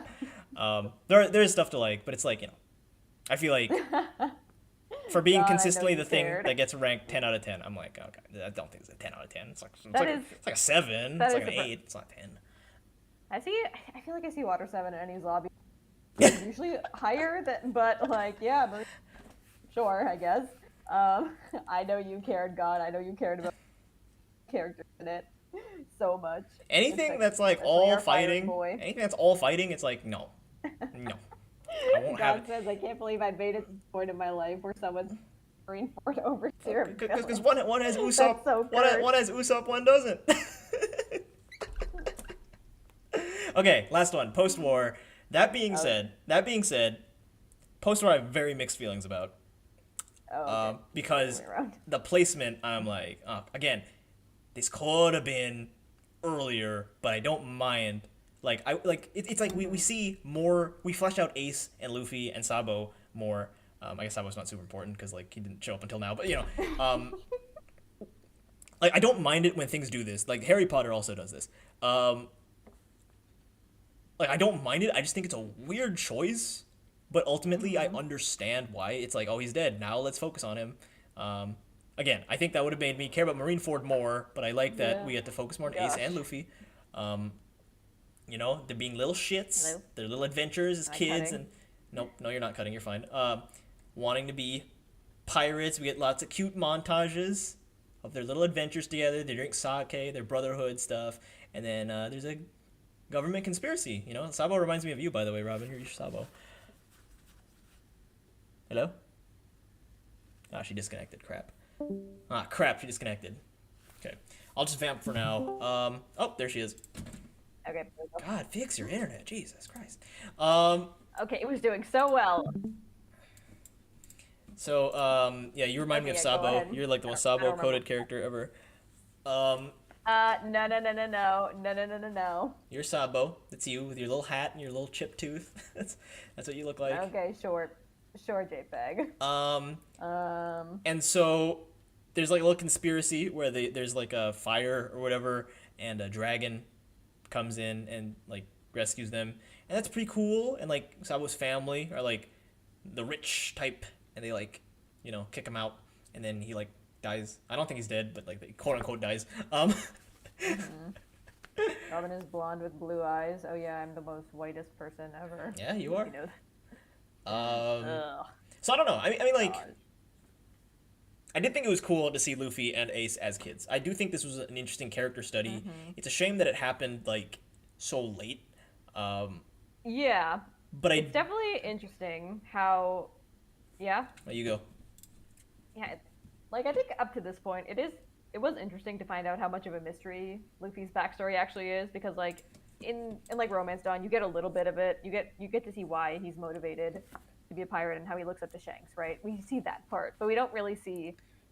Then like later on in Alabasta, we find out he has a brother, and then it's halfway through the series that we get this backstory, which I thought was like, yeah, it's a very interesting placement because it's not typically done, I feel, with a lot of protagonists to get like their backstory like this later on. I think like I would have preferred to show maybe like you don't show like the pirate promise or the sake thingy or the brotherhood, but just like show little bits so that the reader can care a little bit about Ace beyond Luffy caring, because like Luffy cares and the viewer sees Luffy care, but does the viewer care themselves? I don't know. It's harder to say unless you find him hot. Like, yeah, unless you find Ace hot, it's harder to say, right? I'm sure plenty of people. Yeah, I'm sure plenty of people care about Ace. I know plenty of people who do, and like I know plenty of people who are kind of just about him. But yeah. Yeah, I don't know. I feel like to appeal to a wider range of people, he just like put little bits and pieces here, and like they kind of did with Alabasta, you know, a little bit. And that was cool when he showed up for like. I know you care, Gon. When he showed up for like 10 minutes in Alabasta, I was like, I wish it was more than 10 minutes, but it was cool. I cared in those 10 minutes, but you know, I wish there was more. Plenty of people don't like Usopp, and that's not true because Usopp's the best character. Robin, stop cutting, you goober. No. Stop cutting. You stop cutting. So yeah, basically, yeah, I mean, like, you know, it's like a little character study. We get to see Sabo, and I forgot the lady's name, but she's cool too. I forgot her name. Didon. Didon, yeah. Didon. And then we get like a cute little montage of all the Straw Hats, and like honestly, most of this arc in One Piece was like what the other Straw Hats were doing. Yeah, that's nice. Frankie was in like a little cold place. Chopper was in like an island of goobers. Usopp got fat. Stuff like that. What did you mention? What your thoughts were on Sabo yet? I might have just cut out that. No, yeah. Sabo reminds me of you. Yeah. Okay, no, JPEG. God. No, I don't know. He's cool. I'm worried. He's not fucking dead. He's gonna show up again. I'm worried. I hope that Oda took feedback and like develops him beyond Luffy's bond with him. Like we get to see him as a character. Oh yeah. Beyond Luffy's bond. I hope. Oh yeah. Because like he's coming back. There's no way he's not coming back. Like probably react to Ace's death. Maybe he'll help Luffy out in a time of grief. Maybe be like, hey, I'm still here. Ace is gone, but I'm here. I don't know. I don't know what's gonna happen. I don't know. That's interesting that we have links to Luffy's past. They're not all dead. You know, we still have Sabo and Shanks, I guess. Because like Luffy's interesting because like for a main character, we don't know a lot about him, and I think that's really interesting. Yeah. Yeah, for sure. We know more about fucking. I was gonna say Bon Clay, but that's not true.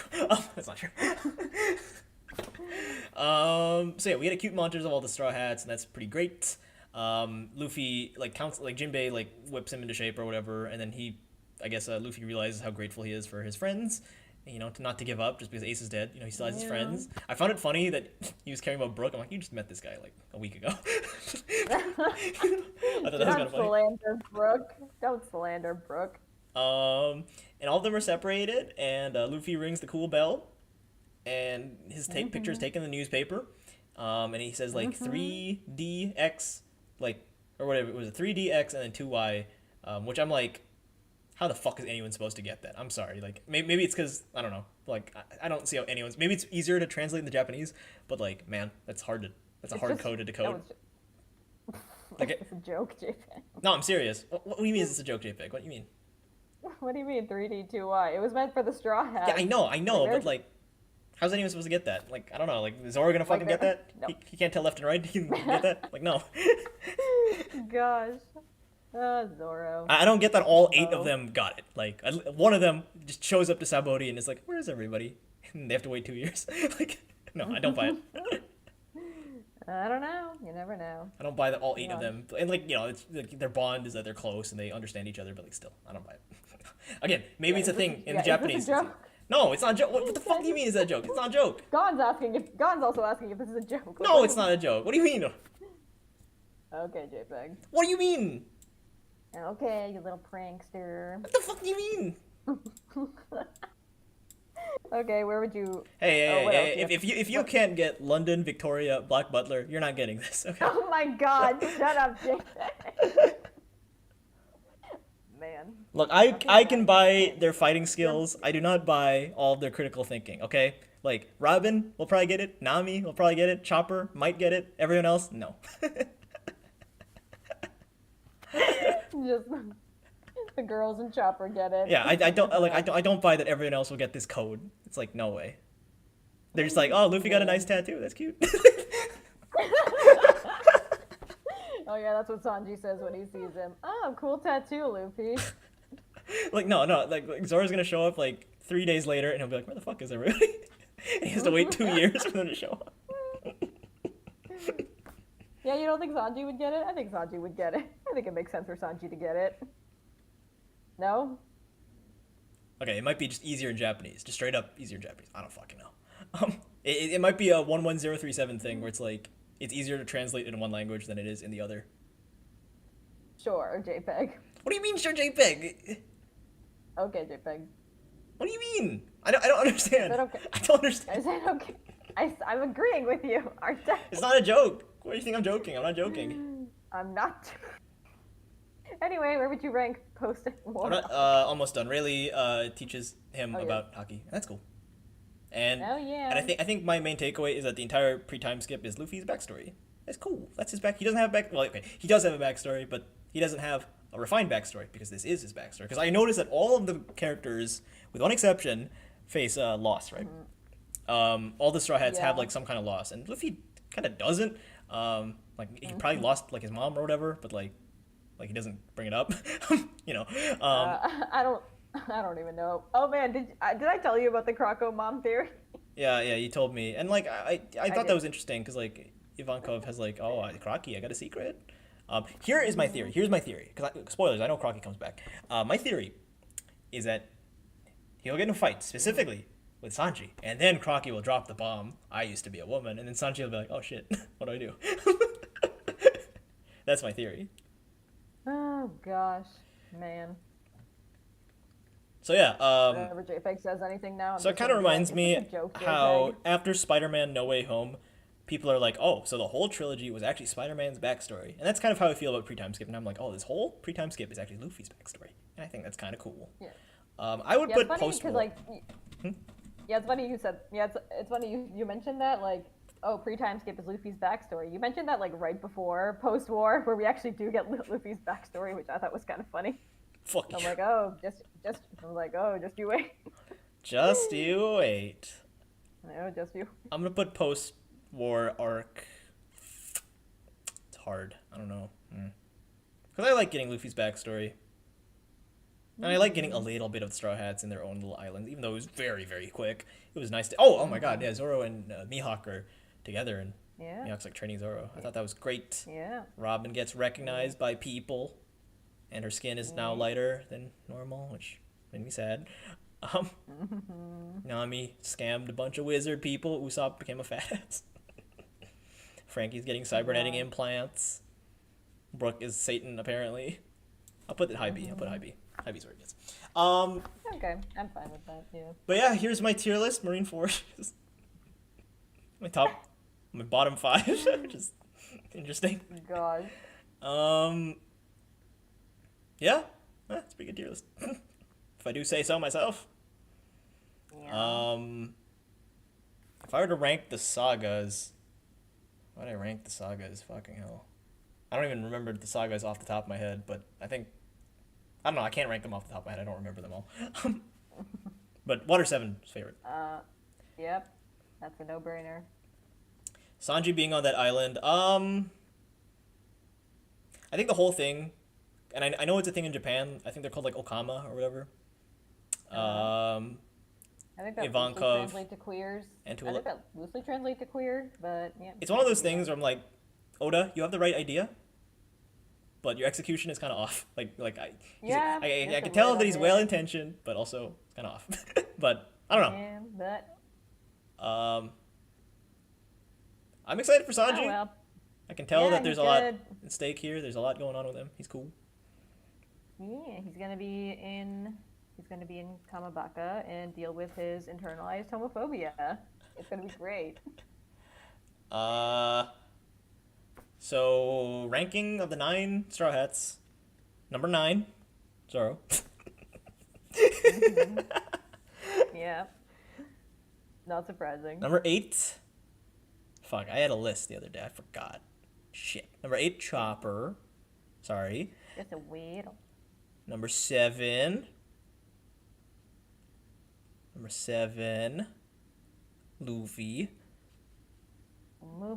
Number 6. God, I didn't know you were Oda. Number 6. Skeleton. I dropped Skeleton down. I love him, but also I dropped him down. Whoa, he was top 3. I dropped him down. We didn't see a lot of him recently, so I had to drop him down. Number 5, Frankie. Number 4, Sanji. Number 3, you. Number 2, Nami. Number 1, Soga King. That's the ranking. That's the ranking. Oh gosh. Oh yeah, that's the ranking of my Straw Hats. Man. Okay. Yeah. Lastly, who are your predictions for the last member of the Straw Hats? It's gonna be fucking Sabo, isn't it? Sabo. I think thematically makes sense. Ties to Ace, ties to Luffy's childhood. That would make sense. I do think it also could be an older man. I can see it being really just because I do think there needs to be this person was on Gold Roger's crew and now this person's on Luffy's crew. It could be, really that'd be cool. An old man. I think I can foresee because I know Garp retired. I can see him being oh fuck it, I'll join my grandson. That'd be cool. That'd be cute. There needs to be an old man. There's no old man on this crew yet. I mean, I guess Frankie, but he's not that old. There's Brooke as well, but okay. He wants to see panties. I guess old men are perverts still. I guess old men can be perverts. He's not. He's like a young man. He acts like a young man. We need you whippersnappers. Yeah. I don't know. I don't think it's gonna be a girl. Oda's not that progressive. It's not gonna be a girl. As much as I would love it to be Perona, I don't think it's Perona. And also, I know there's 10 currently. I know there's 10 currently. I can see there being 11 because I can see there being 11. Not right now, but in the future, they get one more member. I don't know. Well, there you have it. Sabo is the next member. No, I don't know. I can see. For a while, I had this crackpot theory that it's Kuma, but he's dead. So. Kuma. Say being Kuma, but he's fucking dead. Crocodile would be sick. That'd be cool. That's one way to get a fucking old man there. That'd be sick. Well, an older man there. But I don't think it's Crocodile. Oh. Damn. Yeah, I don't know. Fucking Sabo. I've seen a lot of now that in hindsight, I've seen a lot of merch of him. So I'm oh my god, is it him? Is it actually him? Or Law? Law could be cool too. I've seen a lot of merch of him as well, but I don't know. It's gotta be someone we already met, but I don't fucking know. You have the annoying thing is y'all know who it is, and I just don't. And you're probably laughing behind my back, fucker. Oh, yeah, I mean, I'm not trying to give anything away. Oh, Bonk! It's not Bonk. I don't know. I have no idea. I have no hint. I don't know when it's gonna happen. It might be fucking like fucking Egghead or Wano, and so that's when they join. It's like super fucking late. So it might be like 400 episodes from now still. But yeah. You never know. So yeah. You never know. All right, we've been streaming for 1 hour 45 minutes. Yeah, ask me like a few questions, then we'll end the stream.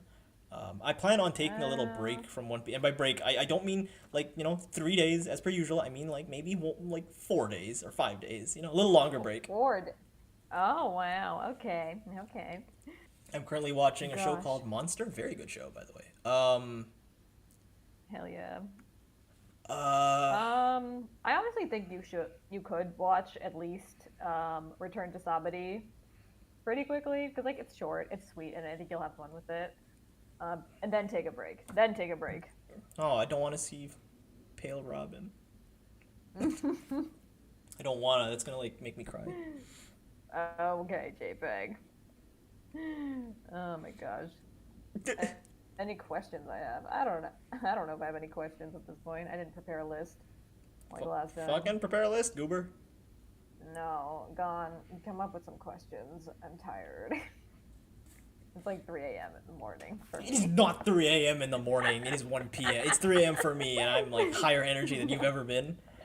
God. Gosh, Pale Robin made me cry. Oh my god, same. She's South Asian in my heart forever. Yeah, no, I view her as basically you, and so like when she got white, I'm like, oh, it's not Discord Robin anymore. It's Stranger. Oh my gosh. When she was like, I want to live, I was like, yes, that's Discord Robin wanting to live. She got like a little pointy nose, like black bangs. I'm like, that's what you probably look like. Can you wear like a green hood, please? Sure. Wear like a green hooded cloak. Short. Sure? Sure, Wait, JPEG. seriously? Oh my god, are you serious? Short. Hell yeah. Sure, JPEG. Hell What yeah. the fuck am I supposed to say? I didn't know you guys were going to talk about One Piece today. What do you mean, gone? You have to come up with the questions. Gosh. Oh well. Okay, what are you looking forward to? I guess, in terms of post-time skip? Because we're getting into that. I don't know what's gonna happen. You really don't know what's gonna happen. Okay, what characters are you interested in that's not the Straw Hats that you're looking forward to see? I'm keeping my expectations low because, fucking white beard. And Ace. But, Law, he's cool. More Hancock, she's cool. She's fucking awesome. More Perona, holy fuck, she's awesome. Rest in peace, Monclay. I want to like Buggy. I want to get to a point where I can like Buggy. Because I think when he was Orangetown, that was cool, but they keep on cutting to him, and it pisses me off. I'm like, stop focusing on him. He's not important. He's not funny. He's not as funny. I mean, yeah, gosh. Who else? I want to know about there's so much setup for the fucking Fishman art. I told you, there's like a tiger character as well. I want to know more about that. Yeah, I will tell you, people are kind of mixed on that arc. And, like, I don't know if it's just an anime thing where the pacing was a bit, dragged out, because, yeah. What do I think is going to happen in future arcs? I know there's a furry island, which is exciting because I like rabbits. Oh, yeah. I know which time skip arcs are going to be your favorite. I know Dressrosa and Wano are extremely long. I know Dressrosa is an island of toys. I don't know what's going on there. I think it might be, like, reject toys. Like, I don't know if the characters are toys or if the island is full of toys. I'm gonna guess the characters are all like the Island of Misfit Toys from the Christmas movies or whatever, where it's like they're all like rejects. They're like factory rejects, maybe like cyborgs, kind of like Frankie. That could be interesting. Wano, I don't even know what the fuck Wano is. I don't even know what a Wano is. I know they brought it up a few times. Whenever they bring up a future area, that interests me because I'm like, I know that's a future arc. I think Ryuma or whatever, Brooks Shadow mentioned Wano, so I'm guessing it's like a place for samurai or something. Yeah. I think Zoro mentioned something about Wano as well. Oh yeah, there's also like this one episode, like one shot that Oda wrote. Oh yeah, was fan letter. animated. Fan letter. No. It's like it's a short story about Ryuma, basically. I mean, it's a little bit tied to One Piece now in like the canon, so I'd say it's worth a watch if you want to. Like, One Piece doesn't bring it up that much, but it's cool. Gosh. I should give it a watch. It's like one episode. It's like 20-minute episode, short. I'll tell you what. I know Vivi comes back. I'm interested in her. Oh yeah. Like anything before Alabasta, I know that'll come into play because the story was meant to be a 5-year thing. So obviously, the things that were set up earlier are gonna be massive impacts like at the end. So, I mean, Elbath is an example, right? Elbath. So yeah, I mean, just Got Fishman it. Island, very interesting to me. Wano. I know that there's an island called, or fuck, what was it called? Whole Cake Island, which like I don't like. I'm guess like that Sanji's gonna be important there because it's food, right? So it's gotta be important for him. Sure. Sure. Um, yeah, there's a lot. There's a lot to look forward to, even though I don't know the specifics of how or why. Because like the whole New World thing, I don't know what to expect. Like I'm not gonna say like post-war ended like pre-time skip with a neat bow because like there's still a lot of loose Uh-huh. ends. But like it's to a point where I really don't know what's coming next. I don't know. I hope the next like 2 arcs are like chill and not like big battles, big wars. Because like can we take a break? Can we have a little long ring along land, please? A little thriller Uh-huh. bark, little Jaya, Uh, something to breathe, mm-hmm. please. A G8 Yeah. even. Yeah, G8 was so fun. Please, something similar to that. Yeah. I don't think so. I think it's all gonna be like fighting the big warlord, the big like captain or whatever. But Yeah. Yeah, I think I think post time skip is definitely going to be very dense, but I think it's a lot of fun. I think there's a lot to look forward to with post time skip that you will love. what year did post time skip come out? Because I'm under the impression that like they took like a big hiatus, but I don't think that's true. I think that like maybe like a I month think break, they but that was it. Can you tell me what year Yeah, it I came think it out? was. I think they took like I think in the manga it was like maybe like a 2 month break, or I think before post time skip, or something.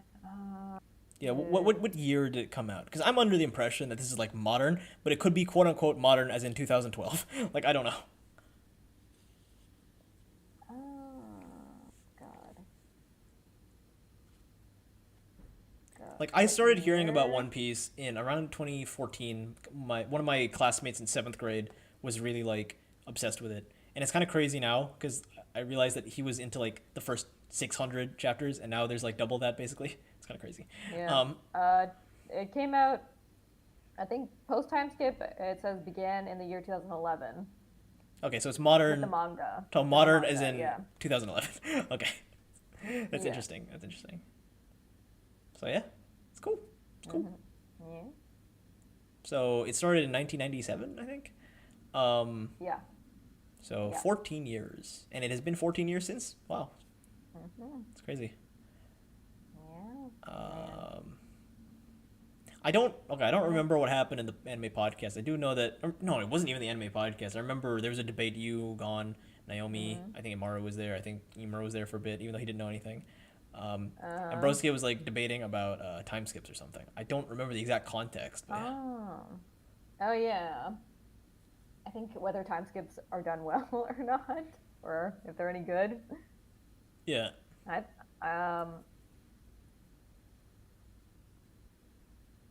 I don't really remember what we were arguing about. Was it gone? Do you remember? I don't even remember the exact context, but I will say I think time skips get a bad rep. Yeah. His opinion was asked. I'm assuming it was Brosuke. I think it was like, I don't even remember the was it specifics, about? but Was it about? I think it was like about the idea of time skip and just having like a sudden gap in between, like just a skip. I wouldn't say Something like sudden. that. I feel like nothing is gonna have a sudden time skip. Like there'll Yeah, be I like don't think it build was up towards it, right? I mean, I don't even remember what exactly he said. I know like I think he said like he didn't like time skips and like was he really? I don't even remember. If Like he, that I would don't be even remember if surprising because he did. hasn't seen or watched it, so that'd be surprising if he was. Like I vaguely remember that, but I can't. I'm not confident to like state it as Yeah, accurate. I don't remember. Let me. Actually, wait, I can do this right now. So we have Return to Sabuti, Fishman Island, Punk Hazard, Dressrosa. Oh, Punk Hazard. I don't know what the fuck that is, but it sounds cool. That's a cool name. Zoe, Whole Cake, Reverie Lovely, Wano, and Egghead. So next podcast will probably be Dressrosa. So only 4 arcs, but they're pretty dense. So. Yep, those are big arcs. They're gonna be very dense, and it might take a while. Well, no, Return to Sabuti is 3 episodes, so like 3 of them are dense. Yes, but okay. Yes, the three.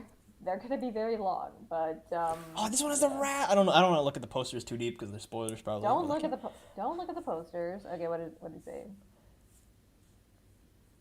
when he, Dude fought hard about it for some reason, and like everyone disagreed was kind of funny. God, I do not remember this. yeah, I do not remember like this now arc that even we much. know that he hasn't seen or watched it, it's like, why are you fighting so hard for something you don't know about? It's so weird.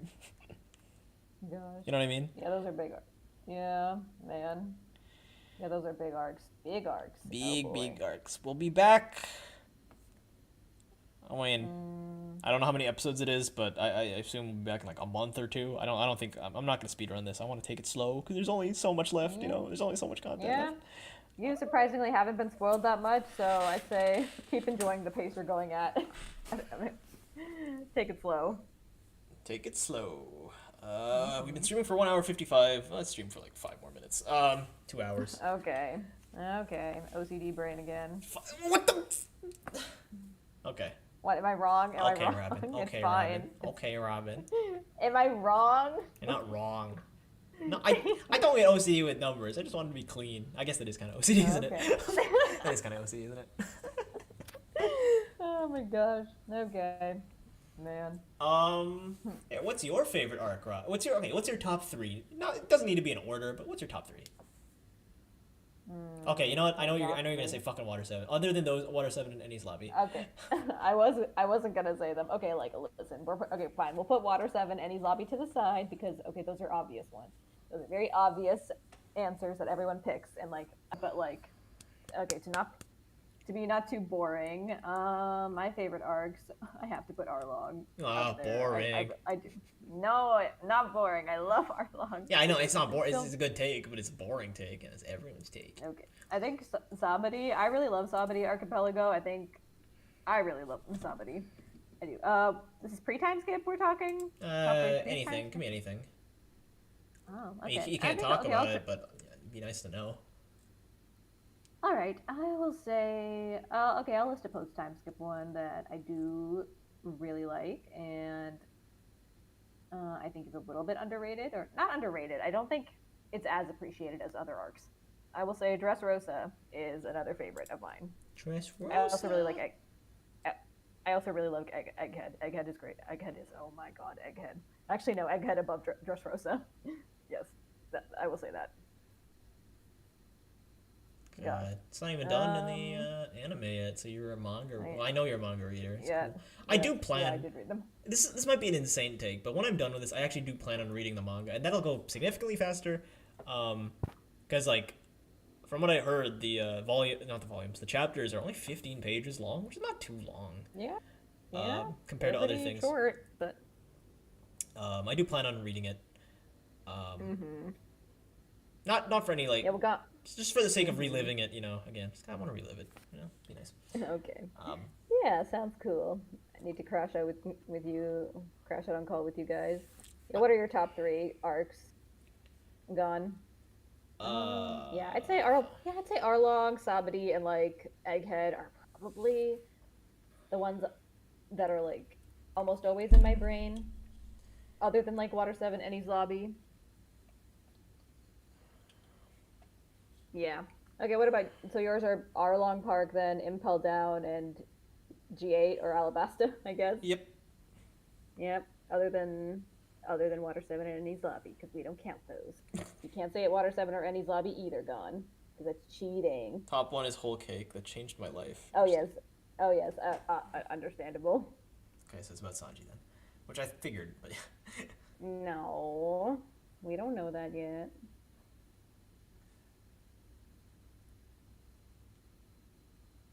God. Gosh. Jinx. Mm-hmm. Okay, 1 more minute. Okay, gotta be quick with a gun. Gotta yap. Gotta yappity yappity yap. Wano is number 2, because it has the most build-up ever, but I won't go in too deep. Yep, there's a lot of, I will say, there's quite a lot of build-up. It is fucking 95 episodes of One Piece. Yeah, it's a big one. It's a biggie. It's a biggie. The next show that I'm gonna get deep into, my plan is Naruto. Not like next show I'm gonna watch, but like next long boy, next like super long boy. There's not that many long boys, to be fair. And there's not that many long boys that I'm interested in. I'm not counting like anything under 100 episodes. I don't count as long boy. Right. And I only say Naruto because I know that there's a Naruto pace, which like cuts it down significantly. So that's good. I've never heard about that, but man, yeah. Ah, Naruto. Dressrosa. Oh wow, Gon likes the post time skip arcs. That's interesting. Yeah. That's fair. That's fair.